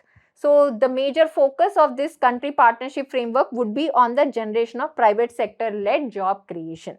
So this would be the core at this partnership, and the country partnership program or partnership framework would, as of now, would be implementing or focusing on 4 important schemes, employment schemes that are already in place, and they would be taking note on the implementation improvements or the challenges of these schemes, and then they would provide the further guidance to the government. So what would be the projects they would be looking into? They would be looking into PM Setu, which is a project majorly taken up to upgrade India's triple IT, India's industrial training institutes, ITI institutes. Also, the focus would be on Maharashtra project on resilient agriculture, which would be learning about enhancing crop productivity and strengthening resilience by adopting digital technologies in agriculture. Credila Financial Services to support for higher education financing. Kerala Health Systems for Improvement Program to strengthen Kerala's digital health systems. So these are the programs in the first phase that they would be majorly looking into. Also, the World Bank's global job strategy is majorly based on the 3 pillars. First, you need to invest in critical infrastructure. Second, you need to create business friendly environment. You need to deploy risk management tools. So this is the 3 pillar approach for job creation suggested by World Bank. So this is the infographic that you can use, and this infographic works mostly for all of the topics based on employment generation as a way forward. These 3 keywords can be used as a way forward points on the questions of employment. So let's understand what a prelims based question can look like with reference to country partnership framework recently announced between India and World Bank Group. Consider the following statements. They will give you certain statements and you need to identify the right ones. Moving to the next topic, which is about power distribution utilities post profit. This is one of the major significant development in the sector or in the sector of power or the energy, because the major issue faced by the power sector was DISCOMs, which is distribution companies, were recording losses continuously, and their financial health was so poor that most of them were categorized as NPA by the banks. However, with few reforms in the governance structure and how they are functioning, the DISCOMs, the same DISCOMs are registering profit. So this important article can be quoted as how a policy can be utilized as a vehicle of change to convert from losses to profits, either in ethics or in GS3 or in governance or in SA as well. So this is an important case study, important positive case study that you can be noting down and using as a point of substantiation on the impact of government, positive impact of government schemes on the sectors. So let's understand what is this article about. This can be asked as a prelims as well as mains based question. The country's power distribution utilities, DISCOMs, have collectively recorded positive profit after tax of 2,701 crore in the financial year 24-25. Marking a significant turning point for the sector. Earlier, it was noted that DISCOMs were reporting high PAT losses since unbundling and corporatization of state electricity boards. However, after this scenario, the Ministry of Power and the DISCOMs have taken up certain reforms which enhanced or which translated into profit section. So what are the transformative initiatives in the distribution sector? First is the reformed distribution sector scheme. So this scheme is majorly focusing on the infrastructure modernization and smart metering, and apart from it, additional prudential norms such as access to finance for these DISCOMs will be connected to the achievements against certain performance benchmarks. Amendments to electricity rules. What are the amendments? Rationing transfer tariff structures, transparent subsidy accounting, electricity distribution rules 2025, introducing uniform accounting, late payment surcharge rules to enforce legal contracts through timely payments. So these are the critical improvements or the critical efforts that the DISCOMs have taken to report these positive positive profits. And this data facts can be used as a data points in your mains answers. Earlier, the ATC, aggregate technical and commercial losses, were mostly at around 22% in 23-13. However, it has been reduced to 15% in 24-25. Also, the average cost of supply, average revenue realized, has been narrowed from 0.78 kilowatt hour to 0.06 per kilowatt hour. So these are the pointers that you can be using to show that DISCOMs or power sector is faring positively, and these are the schemes that the government has taken for this positive information. So let's see how the questions can be asked. With reference to power distribution utilities or DISCOMs, consider the following statements. They have given multiple statements about the DISCOM companies, who regulates it, and what is the regulatory structure, and you need to identify the right ones. And if it is a mains based question, they can be asking under infrastructure or energy topic. The question can look like: the financial distress of DISCOMs has been the weakest link in India's power sector value chain. Examine the causes and the recent reform measures. So this is the question that you guys can expect from this topic. Moving to the next topic, which is about World Economic Situation and Prospects 2026 report. Again, this is a report which is released by United Nations Department of Economic and Social Affairs, UNDESA. So what are the major findings of the report? Again, the institution and the report name can be asked as the prelims based pointed, and the findings or the key points of the report can be asked as a mains based issue. What is the major findings of this report? Global growth is slowing and remaining uneven across the regions. So this is the major finding of this report, and they have told you, and the report has found that domestic demand and policy easing are supporting activity in countries like USA and parts of Asia. However, the growth potential is remaining weak in the European continent.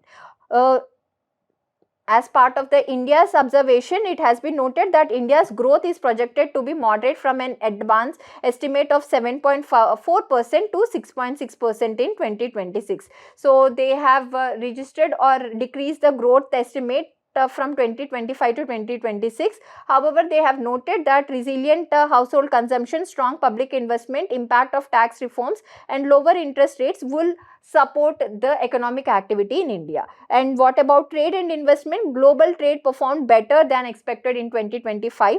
However, the trade growth is projected to become slow in 2026, considering the uncertainty in the trade barriers and the policies. What about the inflation and cost of living? Global headline inflation has projected to fall to 3.1% from 3.4%. And financial conditions and risk: lower interest rates improved market sentiment. However, high asset valuations and still risk borrowing cost may determine the projected economic or the borrowing profile of the players. So these are the findings and these are the recommendations. These recommendations can be used as a way forward in the questions, as in how government can be taking steps to gauge from the policy uncertainty as well as the trade barriers. So let's see how prelims and mains based question can be asked. In 2018, they have asked about the index and the releasing agency. On the similar levels, they can ask you about the World Economic Situation and Prospects 2026 report. They can give you either agency or the few statements about this report, and you need to identify the right one. Moving to the next article, which is about relaxed funding norms for deep tech startups. So the government has realized that deep tech startups, deep tech meaning any advanced or the frontier technologies that we have seen before, the startups in these categories would have a long gestation period. So the government has relaxed norms for finance availability or financial assistance for these startups. and this program is majorly overtaken or overlooked by the Department of Scientific and Industrial Research. DSIR will now extend financial assistance up to 1 crore to startups under the Industrial Research and the Development Promotion Program if they provide sustainable or a viable minimum for a period of 3 years. So if they prove to be sustainable and viable for a period of 3 years, the DSIR will extend a loan of 1 crore to these startups. And what would be the deep tech? As we have discussed, frontier technologies are also known as deep tech. AI, quantum computing, biotechnology, robotics, advanced materials will be considering under this deep tech. Moving to the next article, which is about Chips to Startup program. This is also an important initiative of Ministry of Electronics and Information Technology. Basically this program is focusing on the development of chips, which is important or which is a basic necessity for advanced technologies such as AI or machine learning. So this component of chip making is going to be developed in India under Chips to Startup program. So what is the major objective? Considering the global semiconductor demand, the workforce faces a shortfall of semiconductor talent, which creates a demand of 1 million additional professionals by 2022. So capitalizing on this demand, the Chips to Startup program is to create a workforce for the designing as well as the creation or the manufacturing of the chips, and the startups who are included in this category would be given finances support. So these are the program details that would be important from the prelims perspective. It is launched in 2022 and it is an umbrella capacity building initiative launched by the MET, and it would have the budget outlay of 250 crores covering academic institutions across India. So they would be targeting around 85,000 industry ready professionals across undergrad, postgrad and doctorate levels. So the chip in center at CDAC Bangalore would be the facility wherein these students can work upon the chip design and the manufacturing process. So this is the question that we can expect. They can ask you about the statements of the program and they can give you and you need to identify the right statement. Moving to the next article, which is about banks allowed to set up pension funds. The Pension Fund Regulatory and Development Authority PFRDA is considering the proposal of in principle approval for banks to independently set up pension funds to manage the NPS system. Till now, the banks were acting as intermediaries. However, the PFRDA is considering to set up or to allow banks as an independent entities to manage these NPS funds. So this is the one-time read article from the prelims perspective. Moving to the next article, which is about land stack. This is an important article from the prelims as well as the mains perspective. This land stack can be asked under land reforms second generation 2.0. Second generation land reforms were majorly focusing on documentation and using land leasing and land renting kind of thing. So land stack is an important measure in this second generation land reforms. Let's understand what is this land stack all about. The Ministry of Rural Development has launched land stack under Digital India Land Record Modernization Program in the pilot locations of Chandigarh and Tamil Nadu. It is the ministry also launched a glossary of revenue terms, meaning the term and the standard definition that would be considered by the government. So this land stack is envisaged as an integrated GIS based digital platform. So what is the major benefit with this land stack? It would provide a single window access to land and property information for both citizens as well as the government, which would reduce significant litigation about the property rights. So this is an important initiative under the land reforms initiative. So how a question can be asked? With reference to land reforms in independent India 2019, they have asked about various reforms and their objectives. On a similar level, they can ask you about the details of land stack initiative and you need to identify the right statement. And what are the mains PYQs on this topic, land reforms topic? In 2023, they have asked you about objectives and measures of land reforms in India. Discuss how land ceiling on land holding can be considered as an effective reform. Also in 2014, they have asked about fair compensation and this act, Fair Compensation, Land Acquisition, Rehabilitation and Resettlement Act 2013, and they have asked about the features and the implications on the industrialization and agriculture in India. On a similar basis, you can expect what would be the land reforms that are necessary for promoting industrialization, and this land stack can be quoted as an example. Moving to the next topic, which is about achieving efficiencies in MSME sector through convergence. What is this article about? The Niti Aayog is proposing the convergence of schemes in the MSME sector for for effective implementation of the schemes, also ensuring smooth delivery of the welfare benefits to the MSMEs. So this is basically a report titled Achieving Efficiencies in MSME Sector Through Convergence of Schemes. So this article is also a one-time read, as in what is the Niti Aayog proposing for the convergence in the MSME sector. They are working, or they are giving us a two-pronged approach to work on information convergence and process convergence. So they have identified that various ministries have been implementing multiple schemes for the MSMEs in the section of credit assistance, skill development, marketing support, innovation and R&D, technology and quality upgradation, and infrastructure development. However, the major issues with these schemes is fragmented implementation across ministries, leading to duplication, inefficiency and limited outreach. So to acknowledge, after acknowledging these inefficiencies, to work upon it, the Niti Aayog is proposing the convergence at both information level and the process level. What would the information convergence meaning? There should be one point of contact wherein every information about the schemes related to MSME should be visible, and the process. If there is a scheme with a similar objective being implemented by multiple ministries, there should be some interoperability between these ministries to interoperability about the process of the scheme, so that they can deliver effective results to the MSME. So these are the key recommendations that they have been discussed in this report.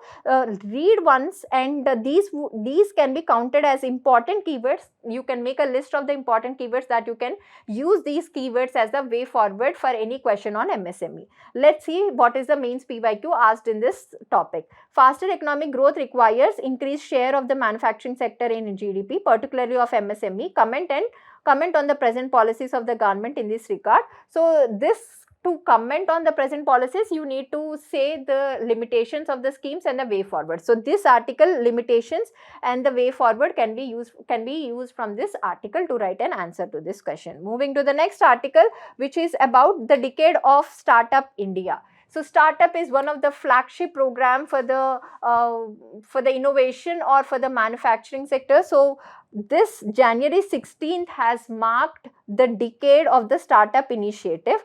Basically, the startup initiative is implemented by Department for Promotion of Industry and Internal Trade under the Ministry of Commerce and Industry. So this factual details can be asked as a prelims based question, and let's see what is the analysis. This part covers the analysis of the scheme, and this analysis can be used in the mains answer. So the startup, what is this objective of Startup India? They would support startups at every stage from ideation to scaling operations.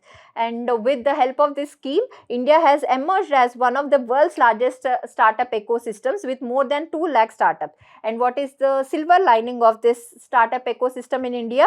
Most of them were, almost 50% of startups were emerging from Tier 2 or Tier 3 cities.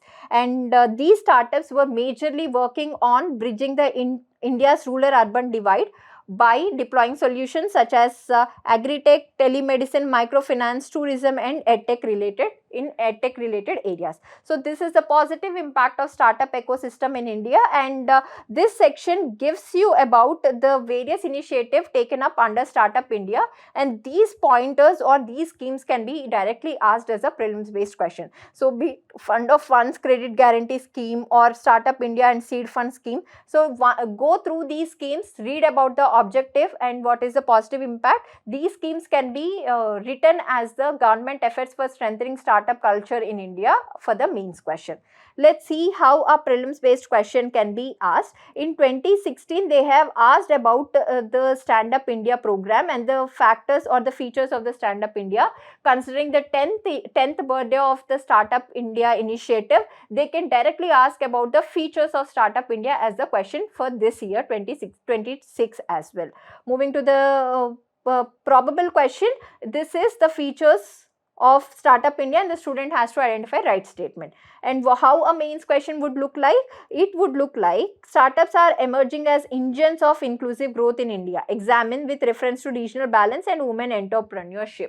So to substantiate your point that startups are really emerging as inclusive engines of growth, you can take up the points from the articles and substantiate. So moving to the next subject, which is about summits and organization. The first article featured in the summits and organization is 16th India EU Summit. India EU Summit is one of the major event that has happened in last year. So EU, organization of EU, members of EU, permanent members, any updates regarding the working of EU can be expected as a prelims as well as mains question. The outcomes of India EU Summit and the India EU Free Trade Agreement can be expected as a mains based question. So in this article, we have covered the glimpse of the India EU Summit. Probably you may not be noting down anything in terms of factual details that you should be remembering. However, we need to analyze the overall direction of India EU relation as a whole with the help of this 16th India EU Summit. So the context of the article is Antonio Costa, President of European Council, Ursula von der Leyen, President of European Commissioner, paid a state visit to India as chief guest for the 77th Republic Day. So, and in this context, they have also marked or they have also concluded the 16th India EU Summit. What are the outcomes? The outcomes is first, towards 2013 joint EU comprehensive strategic agenda. So this sets the baseline for the engagement between these two blocks, India and the EU bloc, for the next 5 years till 2030. So they would be working upon trade, investment, supply chains, digital connectivity and transition. So these are the other following outcomes on this major agenda. For example, let's see. The second outcome is about concluding India-EU FTA negotiation to promote trade and investment. And the third outcome would be they would be concluding an agreement or they would be looking upon the means of cooperation in the security and defense partnership, considering the unpredictable nature of the US partnership with their allies. So this is the area that they would be focusing, and even in security and defense, they would be particularly focusing on maritime security in the Indo-Pacific, cyber and hybrid threat space and counter-terrorism measures. So apart from it, they would be also working upon mobility of individuals who are wanting skilled individuals who want to work in the European markets, and they also be working on the convergence between disaster management agencies such as NDMA and EU's DG ECHO. And these are the other initiatives that they would be following upon to support the major agenda that they have set till 2030. So this is the overall context of the article. What is the prelims based question and the mains based question that we can look? Any organization finds a mention in the current affair articles, you need to know about that organization in detail, as in when that organization was established, who are the founding members, and what is the place of secretariat of this organization, and what is the major objective. So in 2017, they have asked about broad-based trade and investment agreement, in which context they have is being signed between India and European. So on a similar level, they can ask about the details of India-EU FTA Act as well for this exam. Also in this article, we have seen about Horizon Europe, which is the research and development organization of a project of the Europe. So this can be asked as a prelims based question. And how a mains based question can be look like in IR portion. India-EU relations are transitioning from a trade centric engagement to the comprehensive strategic partnership. Examine in the light of recent developments, trade centric engagement to comprehensive strategic partnership. In this, you need to discuss about defense and in science and research and every other outcome that we have seen in this article. Also, in the second question, we have seen the strategic significance of concluding India-EU free trade agreement in the context of supply chain resilience and global geopolitical shifts. So, whatever the question may be, you can always pick up the pointers or the keywords from this article and use it as a means answer. Moving to the next article, which is about second India-Arab Foreign Ministers meeting. This is also very important update that we should be knowing about, because the Middle East is a very important development partner in terms of the number of migrants that we notice from India, also in terms of energy security, that we procure oil from the Middle East majorly. So, what is the outcome of this second India-Arab Foreign Ministers meeting? India recently hosted them in New Delhi, bringing 22 members of the League of Arab States. So, this is League of Arab States, and there is one more institution called Gulf Cooperation Council. So, learn what is the difference between these two states and how these organizations behaves with India. So, this is the Arab League and GCC are the major institutions in the Middle East. So, you need to know the difference in terms of members and what relation with the India. So, what is basically being discussed? The discussions were released in the format of Delhi Declaration, highlighting shared positions and India's calibrated, balanced approach to the region. So, what is the major update, or what is Delhi Declaration? They have strongly emphasized support for sovereignty and recognized governments in terms of Libya, for the integrity of Libya, Sudan and Somalia. So, whenever you read about a particular country in the current affairs articles, you need to map that country and the boundaries of that country in an empty maps, because these becomes important for the mapping questions in the current prelims. And they also noted that they also strictly rejected the external influence, aligning India's stand with the Arab League stand. And they have discussed about the power rivalries that were happening in the Middle East, which is basically the Saudi aligned camp and UAE, Israel, USA backed camp. So, they have discussed about the negative impact played by the UAE forces in Sudan, Libya and Somalia. Also, India has stated clearly that it explicitly condemns the violence against the civilians in Sudan, and India didn't recognize Somaliland. So, mark where is Somaliland and what is the controversy regarding Somaliland. This is how we read defense or summits or international relation articles. What is Arab League? This is the features or the organization details which can be directly asked as a prelims based question. So, this is a regional organization of Arab countries formed in 1945 to promote political, economic, cultural and security cooperation. So, membership spans not only from Middle East, it also extends to North Africa as well. This needs to be kept in mind, and the headquarters is located in Egypt and the founding members are given here. So, these are the pointers that can be directly asked as a prelims question. What the Delhi Declaration is telling? They were silence on Trump's Board of Peace. Understand what is Board of Peace and what is the major objective. In what context this Board of Peace is constituted? Majorly, to give you a hint, it is constituted for Palestine-Israel issue. And they explicitly backed the Arab Peace Initiative, which was translated in 2002, Land for Peace and a Palestinian state on pre-1967 borders. So, this gives about the declaration, and this gives about the India stand with respect to Middle East as a whole. So, these are the points that you can use in your mains answers whenever a question comes on India-Middle East relations. So, what are the pillars of cooperation? This is the pillars of cooperation, and how India's approach to Middle East constituted transactional but principled.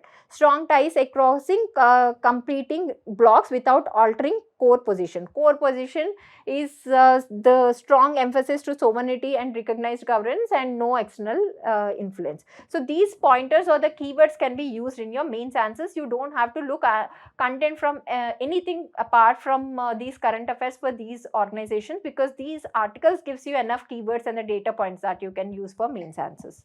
Moving to the next part, which is the questions that based on this topic. In 2016, they have asked about who is not a member of Gulf Cooperation Council.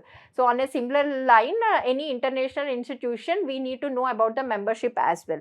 And on the similar lines, they can ask you about the membership of Arab League nations. And in 2025 and 27, precisely based on the theme of energy security with relation to Middle East, the questions have been asked in the IR portion. On a similar level, let's expect the questions can be: India's West Asia policy is characterized by multi-element and strategic autonomy. Discuss in the region. You need to discuss about Saudi camp and the UAE camp and how India is dealing with every country in both of these competing plans.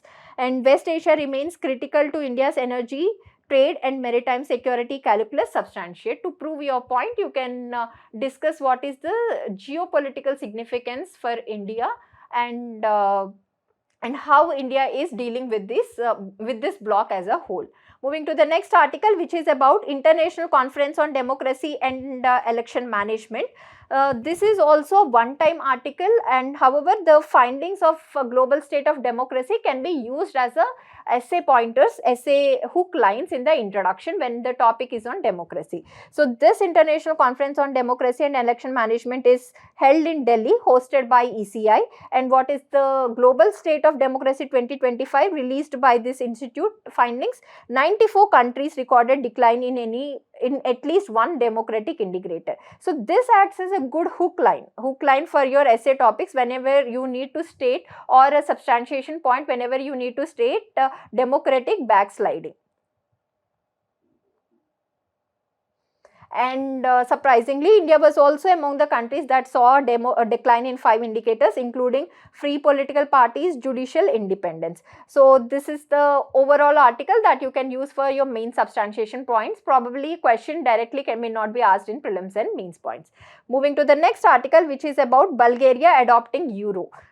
Euro is the common currency of the Eurozone, and this details about euro can be asked as a prelims. So this is the official currency of the Eurozone, which would be accepted by the members of European Monetary Union. It is managed by European Central Bank, and all members of the EU were expected to join euro, or you were expected to take up euro as the currency in some time. And what is the status of this update, or the status? As of 2026, the euro is the official currency for 21 out of 27 EU member countries, and all EU member countries were similarly working towards the adoption of euro as the dominant currency.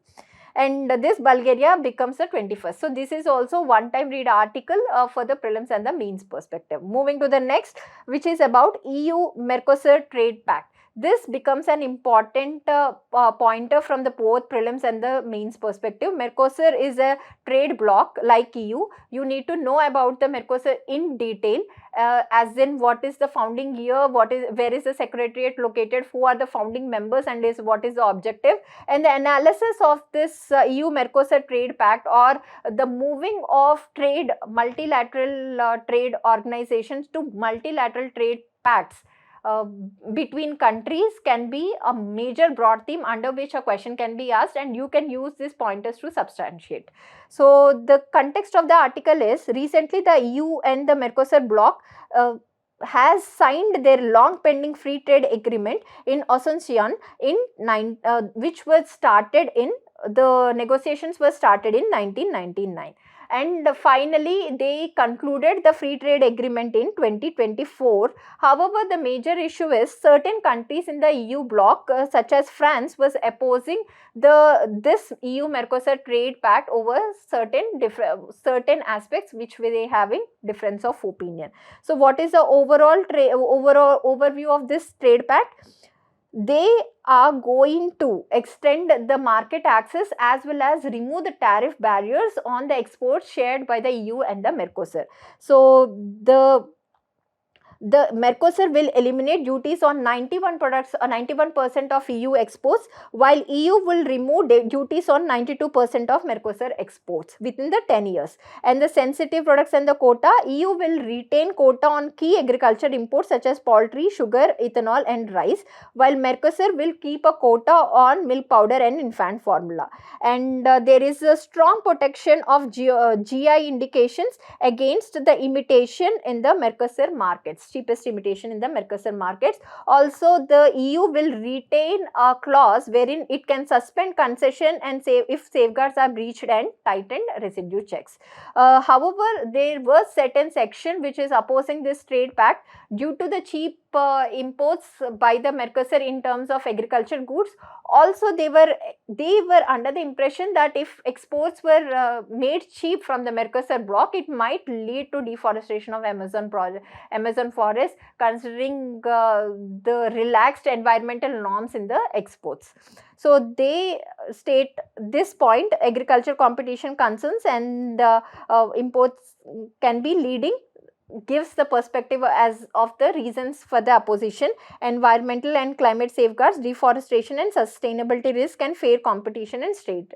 So this is the overall analysis of this trade deal, and this analysis can be asked as a mains based question, and the features of the Mercosur trade bloc can be asked as a prelims based question. So let's see how questions can be framed. With reference to Mercosur, consider the following statements. These are the statements for the trade bloc, and you need to identify right ones. Either they can ask about the statements of the bloc or the membership of the bloc as a prelims based question.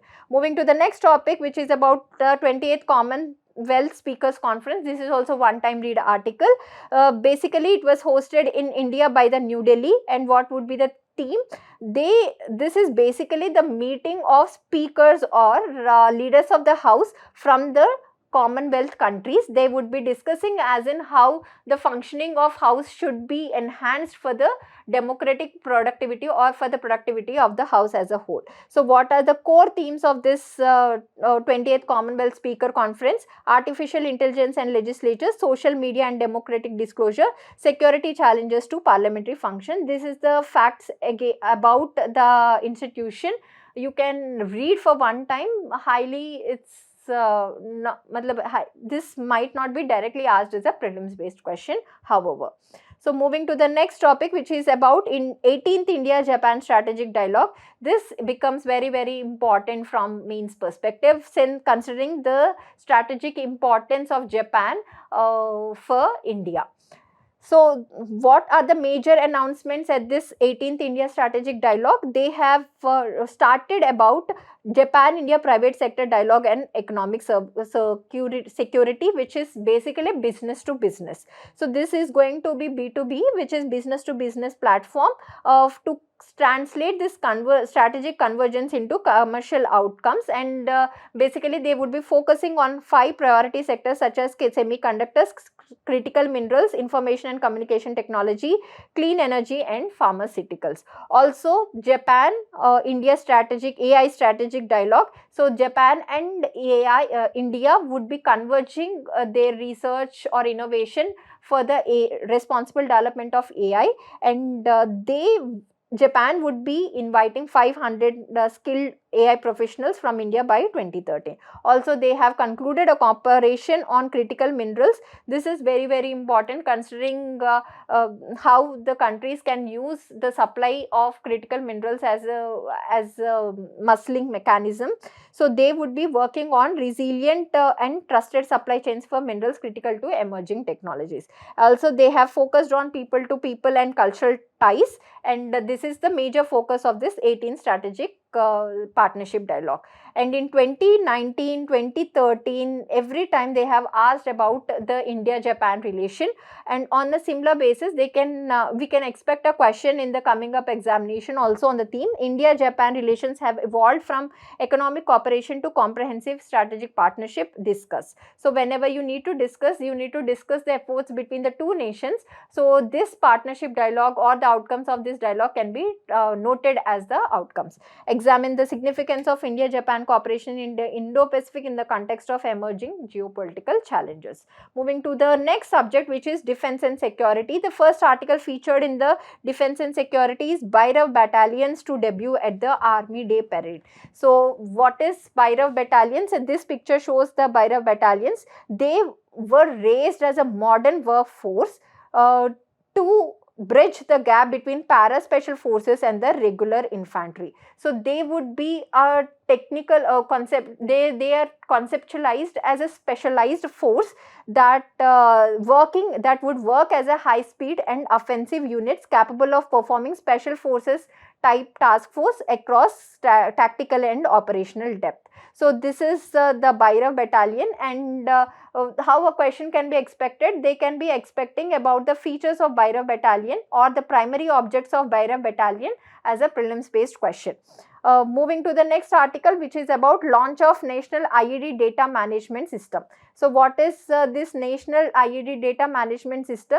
This would provide information for the agencies across central and the states to give about National Improvised Explosive Device Data Management System, compiling details about all bomb blasts in India since 1999. So what this portal would do, or what this data management system would do, they would collate all the details related to all bomb blasts that has happened since 1999, which will act as a source of information to be used across agencies such as the state police, central armed forces and the investigating agencies. And this would be headquartered at National Security Guard, Manesar, Haryana. And the objective is explosion related informations across agencies, enable pattern recognition, trend analysis and predictive insights, support faster evidence-based investigations, strengthen national counter-terrorism preparedness. So these are the major objectives, and this management system would act as a one-point contact for understanding as in how the attacks have been planned and what is the opus momentum. So how a prelims based question can be asked? They can give you about details of this NIDMS, and we need to identify the right statements. Moving to the next article, which is about oceanic missile. So Russia has confirmed that it fired his hypersonic oceanic missile at western Ukraine and intensified strikes on the Ukrainian energy. So what is this missile all about? This is an intermediate range ballistic missiles. If we know, missiles were categorized into ballistic and cruise. Cruise would be traveling at a constant speed at lower latitudes, while this ballistic missiles would be working as fire and forget principle, wherein you project or you force or you drop this missile with a force and it would land on the expected outcome. So this is an intermediate range ballistic missile. However, it would travel at the hypersonic speeds. So any speed, Mach is the standard saying what is saying about the speed of sound. So any speed above Mach 5 is hypersonic speed. So this travels at hypersonic speed and the range is 1000 to 1600 kilometers. And the speciality of this oceanic missile is it is nuclear capable. Also it can carry conventional warheads. So the features of this missile can be asked as a prelims based question. In 2018 they have asked about a THAAD system, as in what is majorly the THAAD. On a similar basis, they can ask you about the features of this oceanic missile as a prelims question. Moving to the next topic, which is about discombobulator weapon. So this is an important update in terms of weapons. The Donald Trump claimed that American forces have used a secret weapon called discombobulator during a military strike on Venezuela. So what is the speciality of this weapon? It is not a single weapon but an amalgamation or the combination of different systems used together. Major objective is to disable military defenses and disorient personnel in heavily defended areas. How they would be doing? They would be adopting multiple strategies, such as they would be adopting directed energy weapons, acoustic weapons, visual weapons or electronic warfare and cyber capabilities. So these are the systems that are used to disoriented people, disoriented defense personnel, and it is acting as some kind of a strong weapon, since they are working on active denial system, heat ray. So they are sending some rays, a directed energy weapon that penetrates the skin to create intense heat, creating burning sensation. Also they are using vortex ring generator, so they generate high pressure air pulses to deliver irritants like sting bombs. They are using acoustic hailing devices which will create high directional piercing sound waves which can disorientate the defense personnel. Visual dazzlers, high intensity pulsar laser statements temporarily blind and disorient personnel. So these are the features of this discombobulator weapon, and we just need to understand what is the development of the modern weapon system that is taking place. Moving to the next article, which is about DRDO's hypersonic glide missile. So at the 77th Republic Day parade, the Defense Research and Development Organization DRDO unveiled long range anti-ship hypersonic missile for the first time. So these are the features of the hypersonic missile, glide missile, and this can be directly expected as a prelims based question. So let's understand what are the features of Alar Ashim. The key features is it is capable of engaging both the static as well as the moving targets at a ranges of up to 1500 kilometers. Also, it can carry multiple payload options and it follows a quasi ballistic trajectory. So this is an interesting thing. What is quasi ballistic trajectory? Though it is initially launched as a ballistic missile, but over a period of time it flies at a lower altitude with mid course maneuvers. So this makes a special thing about this missile system, and it can achieve a speed of Mach 10, and it also due to this speed it becomes interception the interception becomes extremely difficult for finding out this missile. Extreme speed, maneuverability and lower altitude light drastically reduce the detection of this missile system. So these are the features that can be asked as a prelims based question. With reference to long range anti-ship hypersonic missile, these are the statements that we have seen from the article, and you need to identify right option. If the question comes in the mains SNT portion GS3, how the question would look like. So, hypersonic missile systems are reshaping global strategic balance. Discuss in the context of India's emerging hypersonic capabilities. So, whenever you need to discuss hypersonic capabilities, you need to quote these missiles as an example. Moving to the next question, which is about Ministry of Home Affairs directs security forces to stay in border villages. So, the Ministry of Home Affairs has passed the order to officers from the Central Armed Police Forces and the State Police to spend at least 50 nights annually in the border villages. What is the major objective of this directive? To increase coordination or to increase community engagement with the border villages and the people. And this directive would cover BSF, ITBP, Assam Rifles and Sahasra Seema Bal, and how it is linking the Vibrant Villages program. This is one of the major program that has been taken up by Ministry of Home Affairs to link security with development. Basically, it was launched in two phases. Initially, the first phase of Vibrant Villages program was launched in 2023 for northern borders. Later, it was extended to all international borders as well. So, what is the major difference of this Vibrant Villages program from other? It would focus on security with development, enhances border intelligence and strengthens state citizens' trust in the frontier areas.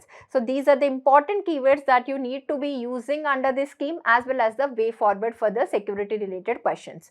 Moving to the next topic, which is about ICGS Samudra Pratap Commission. What is ICGS? Indian Coast Guard ship Samudra Pratap, India's first indigenously designed pollution control vehicle, was commissioned in Goa. So this fact, which is India's first indigenously designed pollution control vehicle, becomes very important from the prelims perspective. So this ICGS Samudra Pratap would be focusing on pollution detection systems and rapid detection and containment of oil spills. So these are the major objectives for which ICGS Samudra Pratap would be focusing on. And apart from this, this article also mentions about the blue economy. We need to know about what is blue economy. Any activity activity which can be translated in economic terms, using the resources of oceans or the seas can be counted as blue economy. So I have framed a question as in what is the definition of blue economy. On a similar basis, you can expect a question on the objective of Samudragupta ICGS as well. Moving to the next topic, which is about successful flight test of indigenous MPA TGM. What is MPA TGM? Man Portable Anti-Tank Guided Missile. So this is the third generation man portable anti-tank guided missile, and this MPA TGM is ideal for destroying modern main battle tanks. So what is the speciality of this? This would enhance the anti-tank capacity of the Indian Army, especially infantry units. This is a one-time read article, probably a direct prelims and mains question cannot be expected. The next article is about Grok controversy. X platform, formerly known as the Twitter platform, has faced serious backlash against of its AI tool called Grok. The Grok was enabling its users to generate sexualized and objectionable images using real photographs without the consent of the people. So this resulted in the strictest regulatory actions by the countries against the platform to either restrict the use of the Grok AI tool or to remove the use of the Grok AI tool.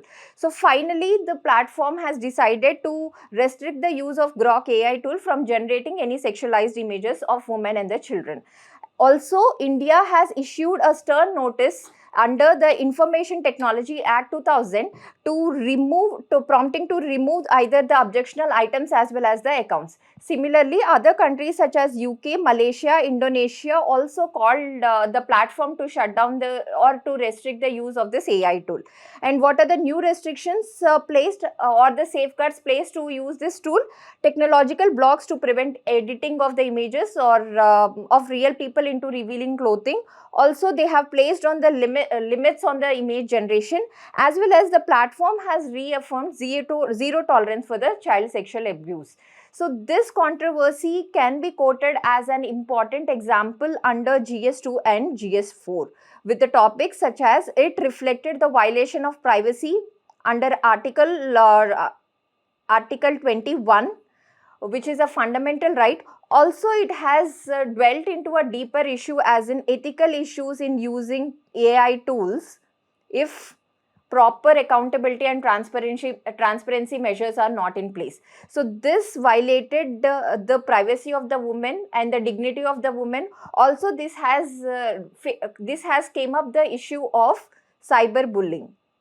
So this example or this issue can be quoted as an example in your ethics papers, as in why the need is there to promptly regulate the AI generation or the AI tools usage. So this example can be quoted for the examination purpose. Let's see how questions can be framed on this topic. This topic or this article has mentioned that as a safeguard measure, they are going to use the geo-blocking mechanism. So what is the geo-blocking mechanism? Basically, geo-blocking mechanism is whenever you want to use any pictures without their consent or for the generation of any objectionable images, depending upon the location, your information or the usage can be restricted. So this can be asked as a prelims based topic, or the definition of geo-blocking can be asked as a prelims based topic. Otherwise, we can expect the mains based questions based on this topic, overall broader view of the topic, enabling us to use this as an example. For example, if it is asked in governance, they can ask you the rise of generative AI has exposed gaps in existing digital frameworks. Examine the context of intermediary liability and user protection. And if they ask the question from the GS3 perspective, they can ask about the cyber security, which is discuss the emerging threats of AI generated non-consensual content to cyber security and societal stability, suggest regulatory and technological safeguards. In these measures, you need to discuss about the existing legal measures as well as what should be done, from taking cues from the best examples from the other countries which were already in place or any committee recommendation. And if it is asked in GS4 ethics paper, which comes under the topic of applied applied ethics, they can ask, should AI platforms held morally and legally accountable for harms caused by user-generated AI content? Critically examine. In 2025 UPSC paper, they have asked, not exactly on the similar lines, but they have asked about the implications of user-generated content by the AI, using the AI tools, and what it can pose as ethical issues. So moving to the next topic, which is about combating digital arrest scams, India's emerging digital safety nets. So these days we have noticed, and the government has also taken preventive actions, or enough actions to prevent the digital arrest scams from spreading. So what is digital arrest scams? The people will get a call saying that their closed ones are arrested based on some law, or based on the possession of some illegal items, and they have to pay some amount for them to release them. So this is the digital arrest scam, which is an example of sophisticated cyber fraud. And these we have noticed that these calls or scam centers are operating outside the borders, which makes it difficult for the government to regulate. So focusing on this issue, the Ministry of Home Affairs is examining systemic countermeasures to address the issue of this digital arrest scam. So in this context, they have set up the interdepartmental committee to understand, as in, what are the countermeasures that we can take up at the government scale to reduce the impact of these cyber scams on the normal people. So they are considering, one of the proposal is they are considering about the transaction kill switch and a fraud insurance mechanism. So what they are considering is, they are considering a transactional kill switch. What is this kill switch? Is all about an emergency button embedded in UPI banking and payment apps. So whenever this fraud payment, or whenever the payment is going to happen due to this fraud calls, you can press this kill switch and stop the transaction from being processed. So it enables the instant freezing of all transactions. It aims at real-time last mile consumer protection during the suspected fraud. And apart from this killer switch, also they are thinking about enabling the fraud insurance mechanism.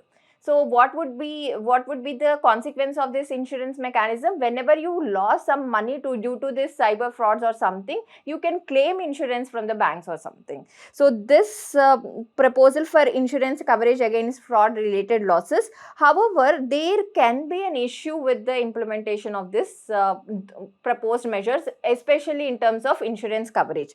So what they are telling is, the existing cyber crimes does not cover first party losses from social engineering. So this can be an issue in providing insurance in the first place. Also, to address this, they were asking, or they were considering, to create an insurance pool, fraud insurance pool, funded by banks and insurance, akin to terrorism insurance pool, so that the people who were losing money for this cyber frauds can claim insurance from this pool. However, there are few challenges, as we have told, which is the operational and technical issues regarding the misuse or the accidental triggering of the kill switch. So if the people are not aware about the use of kill switch, or if they misuse the use of kill switch, this can be an issue for the platforms. Also, there can be interoperability and coordination issues. It is somewhere considered also a moral hazard, because risk of complacency, if insurance is guaranteed, can be an moral hazard issue. And there can be regulatory and legal clarity issue, as in clear SOPs for activation and reversal of kill switch, possible amendments to IT and banking laws. So this is the process, or these are the steps that interdepartmental committee is thinking about, as in what we can provide as a safety net to enable citizens to safeguard themselves from these cyber frauds. Let's understand how the mains questions have been asked already on this cyber security as a major topic. In 2024, they have asked you, social media and encrypting messaging service pose a serious security challenge. What measures have been adopted at various levels to address the security implications of social media? Also suggest any other remedies to address this problem. When you have to discuss the examples of security challenge, you can use this digital arrest scams as a cyber security issue. And in 2020, they have mentioned about discuss different types of cyber crimes and measures required to be taken to fight the menace. So different types of cyber crimes. One of the type would be digital arrest. And if a question directly comes from the topic of digital arrest, let's see how it would look. Discuss the emerging threat of digital arrest scams in India. Examine the effectiveness of technological and regulatory countermeasures such as transaction kill switches and fraud insurance pools. So they can ask you how effective these two mechanisms are going to be to protect the consumers from these cyber frauds. Cyber fraud is increasingly becoming a matter of national internal security. Discuss. So this article will help you to write answers on these topics. Moving to the next article subject, which is environment and geography. The first article featured in environment is about solid waste management rules 2026. So recently the Union Ministry of Environment, Forest and Climate Change have notified the latest solid waste management rules 2026 superseding solid waste management rules 2016. So these are the features of the solid waste management rules 2026. Students have to have a clear idea as in what are the amendments that were brought in the 2026 rules, and as we also have seen in the prelim section in 2019, they have asked about the features of these rules directly as a prelims based question. So on a similar lines in 2026 examination as well, they can ask you about the new amendments brought to this rules. So let's understand what are the key features of these rules. First thing is 4-stream segregation of solid waste at source. So the rules have been clearly saying that source has to be identified into one of the, or the waste has to be identified into one of the 4 categories, such as wet waste, which has to be biodegradable, and it has to be composted or used for the methanol generation. And the second category would be called as dry waste, which would be non-biodegradable in nature. However, they should be sent to material recover activity centers. And the third would be the sanitary waste. It is also non-biodegradable to a larger extent, so it should be securely wrapped and sent to the material. The fourth would be the special care waste, including paint cans, bulbs and mercury thermometers, and they should be handled carefully and should be handed over to the designated collection centers. So this is how the waste is going to be classified into 4 types, and it is the citizen's responsibility to segregate the waste into these 4 types at the source generation itself. And they have also included the new category of bulk waste generators. So the rules have mentioned clear criteria to explain as in who would be called as bulk waste generators. So any entities fulfilling the following criteria would be called as bulk waste generators. First, the floor area should be more than or equal to 20,000 square meters, and the water consumption should be around 40,000 liters per day, and the waste generation should be around 100 kgs per day. So this is the qualification or the criteria that they have proposed to be called as bulk waste generators. And these bulk waste generators can be usually the central and state government deposits, local bodies or public sector undertakings, PSUs, commercial establishment, residential societies, and these would be called as bulk waste generators. And the rules are placing additional responsibilities on these bulk waste generators to handle the waste generated at the source and dispose them in an environmentally safe manner. So what they are proposing? They are also proposing that the waste generated by them should be collected, transported and processed in an environmentally sound manner. And they can, for this purpose, they can levy user fees of waste generators as per the bylaws of the local bodies. Also, bulk waste generators are required to process the wet waste on site as well. And the bulk, since they are accounting at least 30% of solid waste generations, if you manage these bulk waste generators carefully, the solid waste or solid waste dumping which is seen around the cities, or the number of landfills will be gradually reduced to a manageable extent. And apart from this, they have also given about the duties of local bodies and the material recovery facilities. What would be material recovery facilities? They would be the centers processing this dry waste as well as the sanitary waste, and if there are any items or metals which are of use, which can be recycled and reused, they would be extracting those metals. So apart from this, the additional duty is posed on local body to take care of the villages which are adjacent to cities, to prevent the spilling of the wastage, solid waste from cities to the rural bodies. So they have been saying that department responsible for sanitation and solid waste management in rural areas in the states has been mandated to give special attention to peri-urban and rural areas.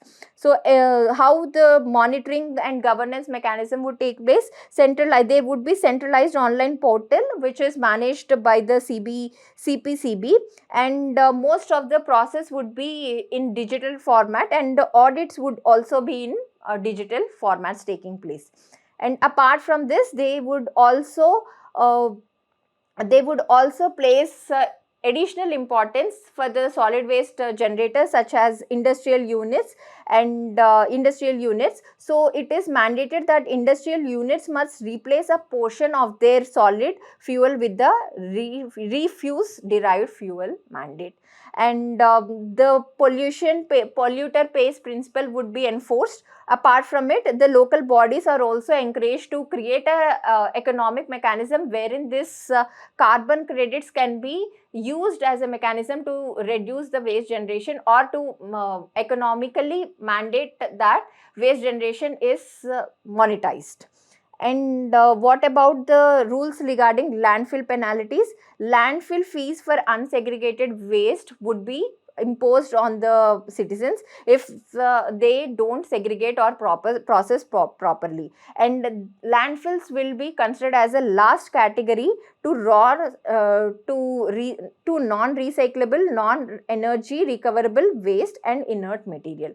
So what is this geographical and social dimensions? Hilly areas and islands would be given special provisions to regulate tourist inflow based on e-waste carrying capacity, as well as they can now impose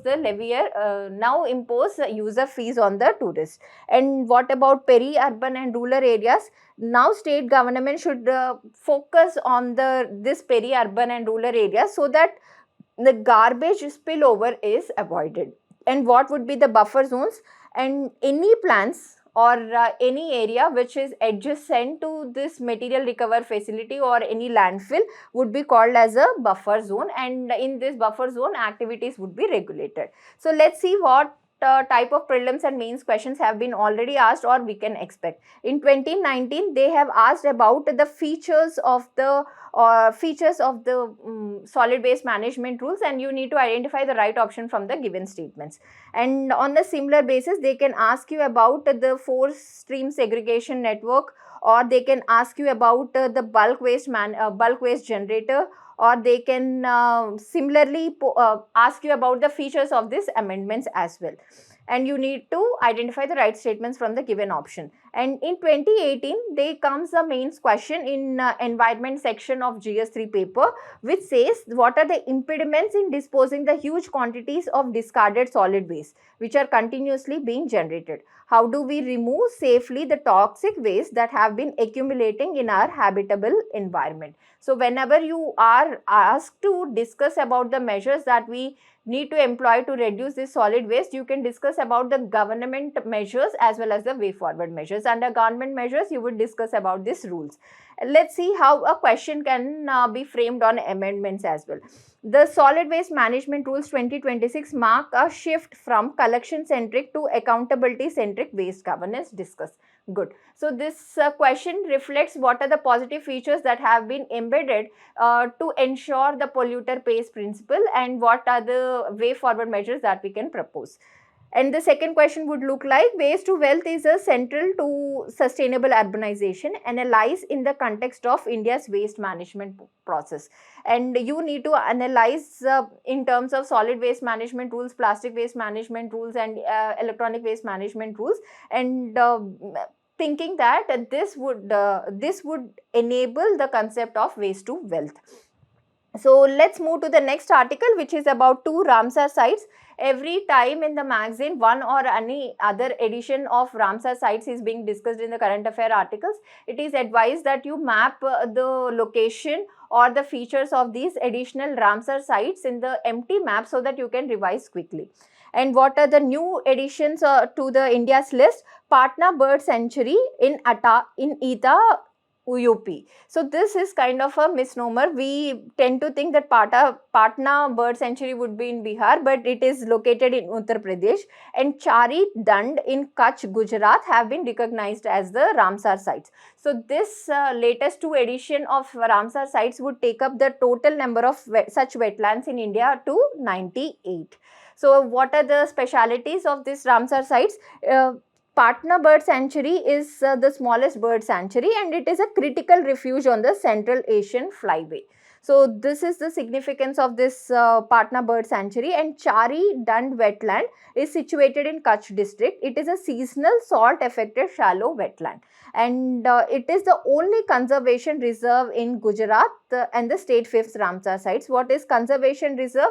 Conservation reserve is the place handled by the government or the private entity adjacent to the national parks or the wildlife sanctuary, though it is not proclaimed as the wildlife sanctuary or the national parks or the tiger reserve, but it is comes under the buffer zone. So it is taken care additionally by the local bodies or the private management. So this is all about conservation reserve, and this is also acting as a primary stopover for migratory birds. So this is the article given in the section, and you can map the location of these two Ramsar sites in the empty maps.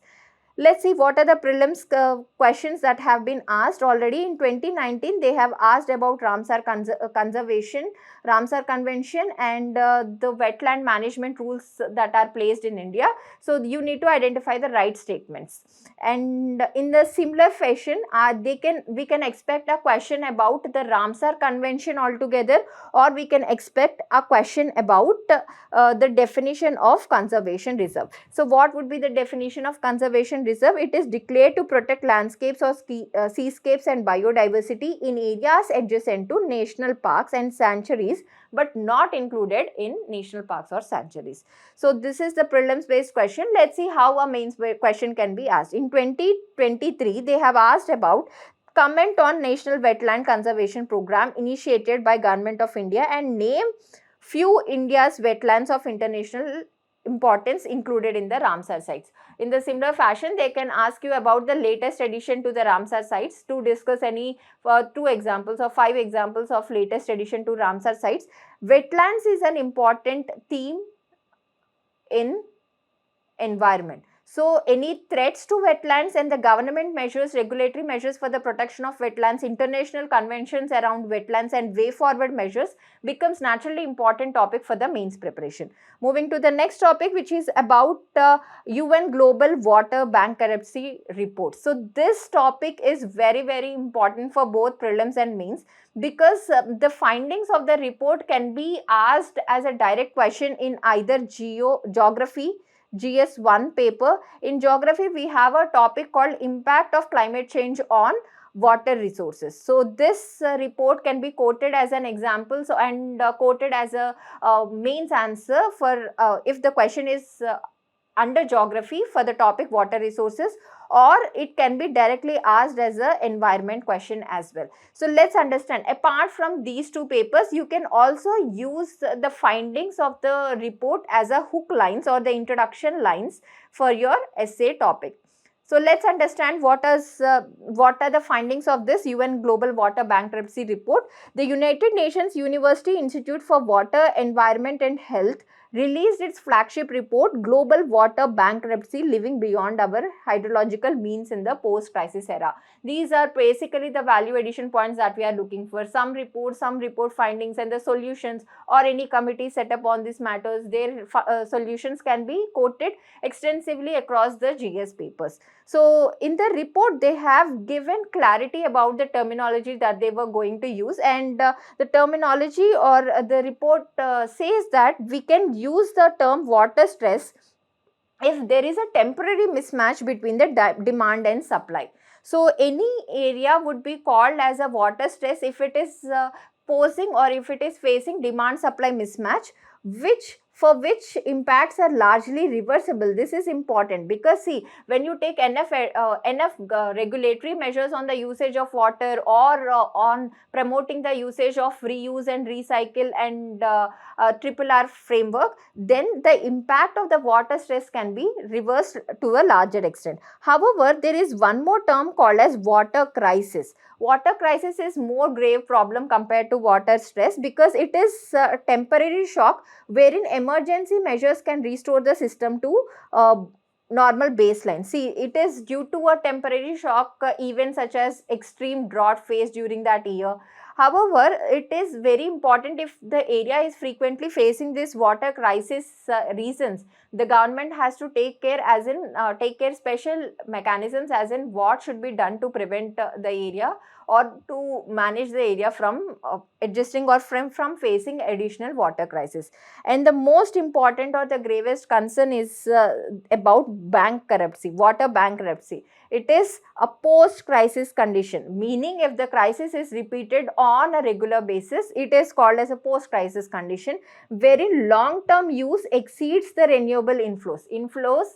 Meaning either the groundwater recharge is not able to fulfill the demand, or the long-term use is basically exceeding the precipitation or the groundwater demand, then it is called as a bankruptcy, water bankruptcy level, and it represents a permanent collapse of the previous hydrological baseline. So this is the serious problem including the water bankruptcy. So this classification gives us an idea what measures should be taken clearly to avoid this bankruptcy situation. And what would be the 4 drivers of the bankruptcy? So these pointers can be commonly quoted across the questions whenever they ask you, as in what is the major reason for groundwater depletion, or what are usual major reasons for this water stress and water crisis.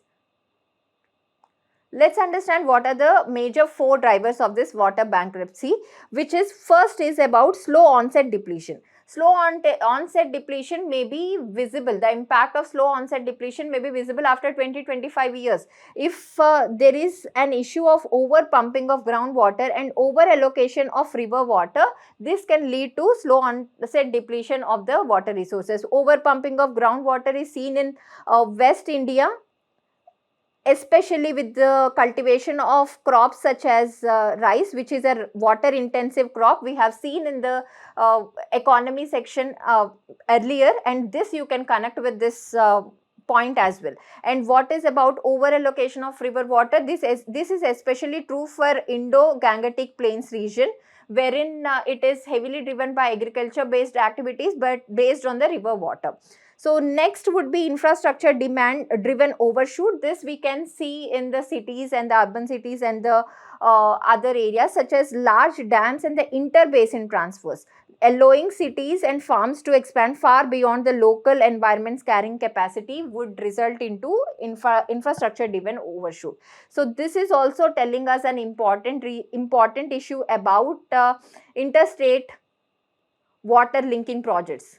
Now we need to see whether this interstate water linking projects are sustainable in long run or not, whether these projects will lead to federal challenges such as fighting between two states over water resources or not. So this report can be quoted as an example whenever the question asks you on interstate water linking projects feasibility as well.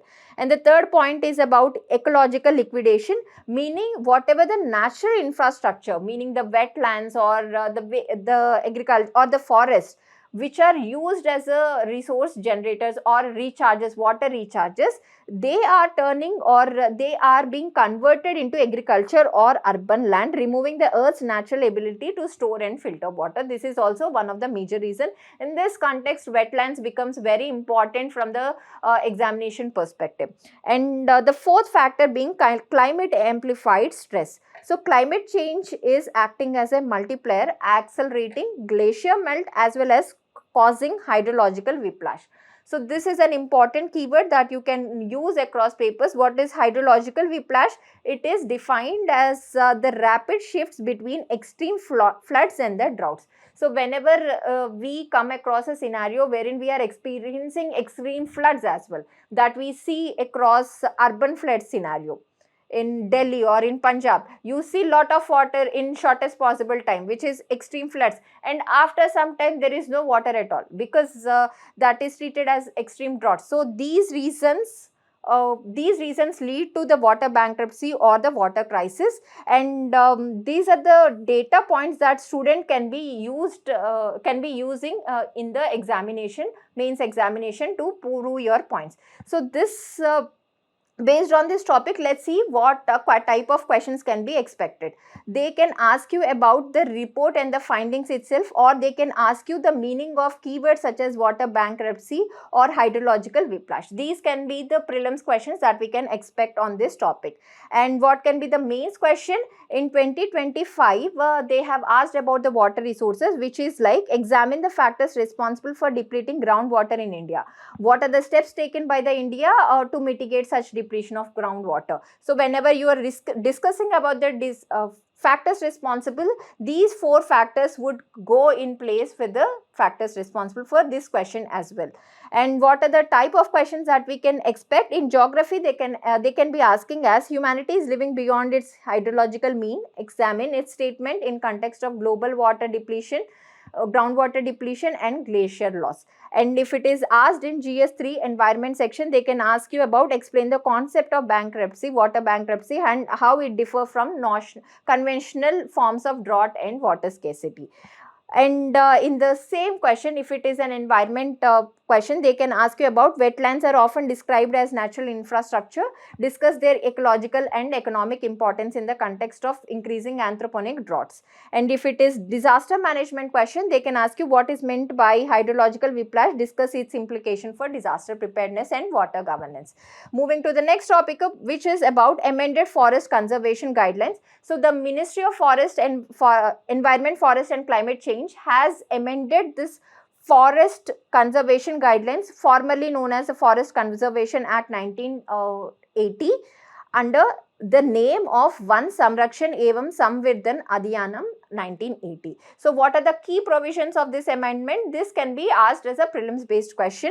Now they have formally reclassified the activities. Any activities that carries out the assisted natural regeneration, afforestation and plantation activities on forest land, even when carried out by non-governmental entities, would be treated as forest activities from now, rather than the non-forest use. So this consideration or reclassification will enable the NGOs or the private sector to go for afforestation activities, since no NPV or the net present value will be levied on entities undertaking this restoration projects. Also, there won't be any requirement for the compensatory afforestation, because the legal status of the land would still remain the forest only, not converting into non-forest area.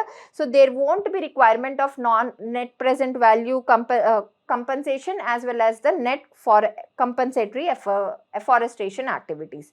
And apart from this, this is expected to increase the role of the private players and the NGOs for the restoration through a detailed project report. And regarding revenue sharing, they enabled the states to frame the rules regarding the revenue sharing mechanism. So what is the question that we can ask, that they can ask, or we can expect? They can ask you about the additional amendments or the provisions of the amendments which can be appearing as a statements, and you need to identify the right answer. Moving to the next topic, which is about National Environmental Standard Laboratory. This is a one-time read article. This Environmental Standard Laboratory will be acting as the center for testing, calibration and certification of air pollution monitoring equipment tailored to Indian conditions. So what is the requirement of this NESL?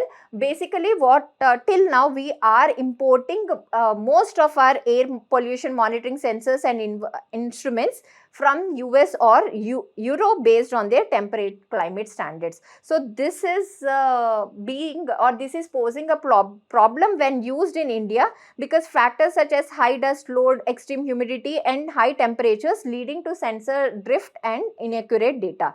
So now this NESL will enable to develop the instruments based on our own standards and test for the air pollution monitoring centers. And what is the nodal agency? CSIR NPL Delhi will be acting as a nodal agency for this laboratory.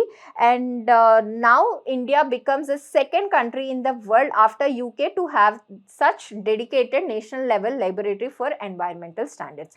So this is all about this article. Moving to the next one, which is about 2026 International Year for Rangelands and Pastoralists. So recently the UN has designated 2026 as the year for International Year of Rangelands and Pastoralists. What are rangelands? Definition of rangelands, what are the threats to this rangelands, and what are the government and the international measures for the protection of these rangelands, can be asked as a means based question.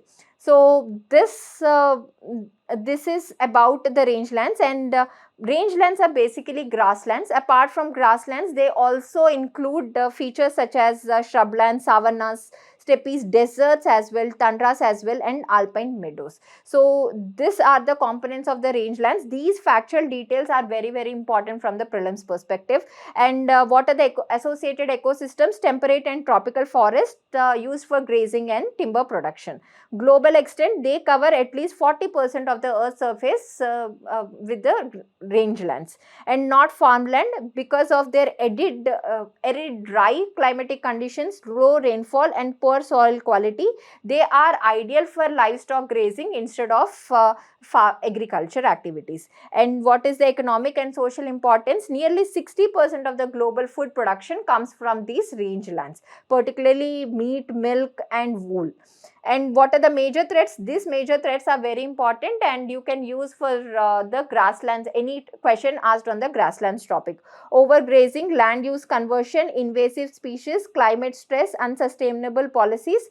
These are the major threats faced by the rangelands. And what is the classification? Tropical grasslands, also called as savannas. They are warm year round with distinct wet and dry seasons. And the vegetation can be identified with the tall coarse grass extending almost 3 to 4 meters, called as elephant grass. And occasionally or scattered trees such as tree species such as acacia and baobab can be noticed in tropical grasslands, which is also called as savannas. On the other hand, if the grasslands are located in the temperate regions, they can ask as they are identified with a specific features such as high temperature variance, meaning very hot summers and freezing winters. This is the temperature, extreme temperature difference that we can notice. And rainfall occurs mostly as snow or spring rain. And according to vegetation, short, highly nutritious grass, almost treeless grasslands can be visible as a part of temperate grasslands. Also in the article they have given the various names of savannas. In Africa there is called savanna, and in Venezuela or Colombia or in the South American continent they are called llanos, and in Brazil they are called campos. And the temperate grasslands also have different names in different countries, such as in North America they are called prairies, in Eurasia they are called steppes, and in Argentina or Uruguay they are called pampas, and in South Africa they are called veld, and in Australia they are called downs. So this point can be directly asked as a prelims based question. So keep this in mind. And what is the grassland profile in India? India has almost 20 to 24% of the land area are covered under grasslands, and these are the different types and the specialities or the key characteristics and the ecological significance. This can be directly asked as a prelims based question. So the types would be Bunny grasslands located in Gujarat, and they are famous for Maldari pastoralists as well. Shola grasslands, which is located in Western Ghats, and they comes as the high altitude mountain grasslands. Mountain alpine bugals, which is in the Uttarakhand region, high alpine meadows.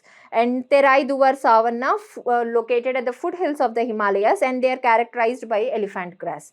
And Terai wet grandlands or Pumdis, which is located exclusively in Manipur, and they are known as a floating grasslands. This is a special feature about Pumdis. Marginal or semi-arid grasslands, which is located in Deccan Plateau and Rajasthan, and they are classified as low rainfall grasslands, which is also important habitat for critically endangered great Indian bustard. So these are mostly important from the prelims perspective, and let's see what kind of questions they can be asking. They in 2023 they have given about the temperature and the rainfall conditions, and you need to identify the biome. So on a similar basis they can ask you about the grassland features as well, and you need to identify. And these are the statements that they can be asking about the report in the context of the report, and you need to identify right statements. Or else they can ask you about grassland type, and you need to map the location rightly. Or else they can ask you about the terms such as bunny grasslands, pumdis, or critical habitat for great Indian bustard. So this is how the questions can be framed from this topic. Mostly this topic is very important from the prelims perspective. Moving to the next topic, which is about coconut root wilt disease. This disease is being affecting the traditional coconut belts in Kerala, Tamil Nadu and Karnataka, exacerbated by climate induced stress. And what is this disease can be important from the prelims perspective. The features of this disease or the pathogen can be asked as a direct prelims question. What is the origin? It is basically non-fatal disease of the coconut palm carried out or taken by carried by the phytoplasmas. What are phytoplasmas? They are wall-less creatures, the wall-less cells. Due to this feature of lacking cell wall, they can change shape and they cannot be grown in laboratory. This makes difficult to find antigen for this pathogen. And what are the variety of symptoms that the trees would show if it is affected by the phytoplasmas? Root decay is the common feature, foliar yellowing and reproductive impact and yield loss are usually seen in the trees impacted. And what would be the eradication mechanism? Removing and burning severely infected unproductive plants is the only solution that farmers have to address this issue. And how a question can be asked? They can ask you about the features of phytoplasmas as an important topic in the prelim section. Moving to the next topic, which is about a breadth of change report. This is the report released by World Bank about the air pollution and the measures that we should be taking to handle this air pollution in the Indo-Gangetic Plains region. So Indo-Gangetic Plains and Himalayan hills region. So the report name is A Breath of Change, Solutions for a Cleaner Air in the Indo-Gangetic Plains and Himalayan foothills. So this report made by or prepared by the World Bank has identified air pollution as a transboundary problem, meaning the air pollution doesn't know boundaries. So solutions will not be effective unless and until if it is taken at the regional level. country level solutions may not completely erase or eliminate the problem of air pollution. So we need to be very thorough, as in regional planning should be done to control the air pollutions in this region as a whole. So the need for the report is, this region is recorded or has recorded highest levels of air pollution globally, with PM 2.5 levels ranging to from 8 to 20 times more than what is required, what is prescribed. And they have proposed the term called as airshed, including for the regions of Indo-Gangetic Plains and Himalayan foothills. And this airshed as a concept will include countries such as India, Pakistan, Bangladesh, Nepal and Bhutan. Basically, this airshed is responsible for the 50% of population originating, and the major issue with this air pollution problem is 50% of the pollution is originally emanating from the outside or outside the region or even the country. So this makes the major issue or difficult issue for the governments to combat the air pollution in this region. For example, the 30% of population pollution, the 30% of pollution during winter which is seen in the NCR Delhi region comes from the Pakistan Punjab region. And in the same way, Nepal is highly vulnerable to this air pollution issue, as 60% of its pollution is transboundary, meaning Nepal cannot fix its air quality alone. So considering the transboundary nature and the impact, they have proposed that they have proposed 35 by 35 goal,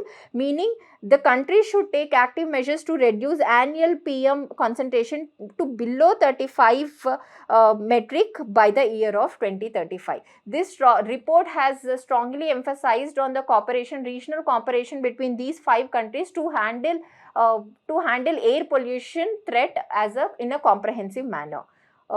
This is the key findings. These are the impact that you can discuss as a hook lines in the essay as well, or as a additional value addition points in your mains answers.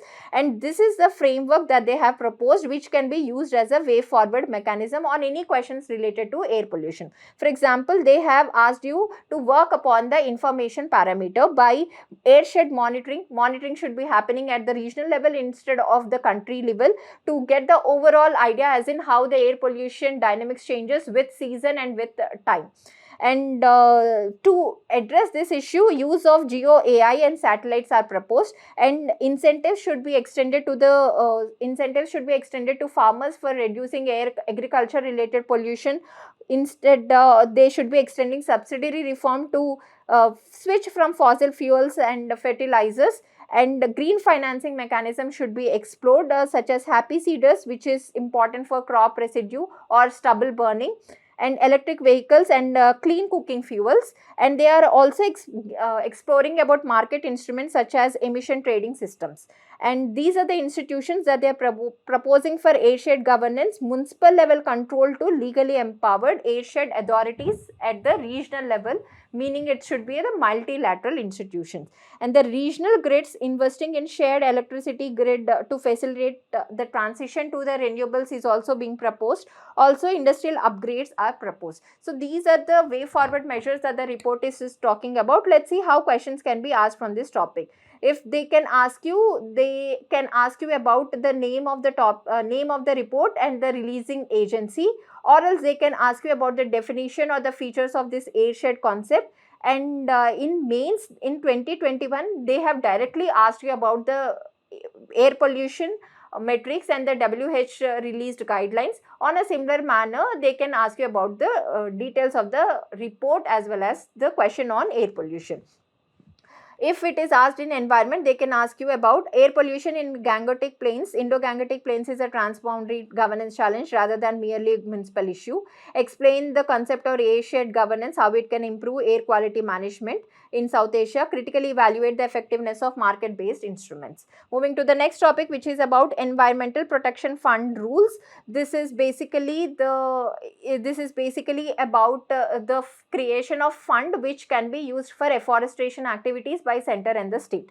So let's understand the background. This environmental protection fund rules will be created out of the penalties imposed for violations of environmental laws, and this fund can be utilized for environmental restoration, pollution control and sustainability related activities. The legal basis for the fund is going to be Jan Vishwas Act 2023, not the Environmental Protection Act. This fact needs to be remembered from the prelims perspective. And this fund would draw resources from penalties imposed under any major environmental legislations, such as laws related to Pollution or Environmental Protection Act 1986 as well. And what is the permitted activities? These are the permitted activities: any activity related to pollution, remediation, restoration and contaminated, degraded environmental sites, or environmental monitoring equipment, laboratory infrastructure, capacity building, R&D activities. These can be funded using this fund. And how the management or the administrative structure would look like: the Ministry of Environment, Forest and Climate Change would be the primary authority for administering this fund, and dedicated project management units would be set up at central and the state level. And CB will develop a monitoring tool to see as in how the flow of this fund is happening for different activities. And how the funds would be distributed between center and states: 70% would be given to state and 25% would be given to center. And there would also be audit mechanisms by CAG as well as the CB. These features can be asked as a prelims based question. Let's understand the questions that can be expecting from the prelims. They can ask you about the legal basis for the environmental protection fund, or they can give you about multiple statements about this fund and you can map the right option. And the mains question says, examine the relevance of polluter pays principle in the contemporary environmental management, how effectively it is implemented. So when you need to understand or give reasoning about the effectiveness of the government measures, you can take cue from these funds and show that these funds enable afforestation activities. Moving to the last topic in environment section, which is about the species Kashmir markhor. Markhor is also famous as a national animal for the Pakistan. However, in India, its habitat is restricted to J&K region itself. So the reason being, India's rarest wild goat Kashmir markhor is facing a critical survival crisis in the J&K region. So the government is focusing on the rehabilitation or safety measures for this wild goat measures. And what are the unique features? It is the largest wild goat in the world, and this is endemic in India only to the Union Territory of Jammu and Kashmir, which is located in two landscapes. First is Kazinag National Park and Pir Panjal National Park or Pir Panjal landscape. So these areas are the only habitat left for Kashmir markhor in India. This can be asked as a prelims based question. And what is the IUCN status? It is near threatened. And the second species is about Orobancho aegyptica, which is the pest that we have seen in the mustard crop. It is a major weed or the pest that is impacting the mustard growing areas of Rajasthan and Haryana. It is a parasitic weed, meaning it attaches to the roots and derives all of its nutrition from the mustard crop itself. So this poses a serious threat to the yield and the productivity of the mustard crop. And the last species is about grey slender loris. The grey slender loris is also an endemic species restricted to southern India. It is a small nocturnal primate and primarily found in Kerala and Tamil Nadu. So what is the issue? The Kerala and Tamil Nadu government have begun efforts to restore habits and strengthen monitoring of this grey slender loris. And the speciality of this, or the special feature of this grey slender loris is its largely closely set brown eyes, which provide excellent stereotypic and night vision. Also, they are mostly insectivorous, playing a role of biological predator of agriculture pests, and mostly they are arboreal, living on the trees for the most of the time. How a prelims based question can be asked? They can ask you about the species and you need to identify the right statements from the given options. Moving to the last subject of today's discussion, which is about awards and personalities in news. The first award is about Jeevan Raksha Padak Award. Recently, the president has conferred the Jeevan Raksha Padak series for the 2025 on 30 individuals. The objective of conferring this award is to gain or is to appreciate individuals for showing the meritorious act of human nature in saving someone's life. So this award is being given in 3 categories: Sarvottam Jeevan Rakshak Padak, Uttam Jeevan Rakshak Padak and Jeevan Rakshak Padak. So persons of all walks of life are eligible for these awards and they can be conferred posthumously as well. This is about the Jeevan Rakshak Padak. Next, move to the next article, which is about Franz Edelman Award.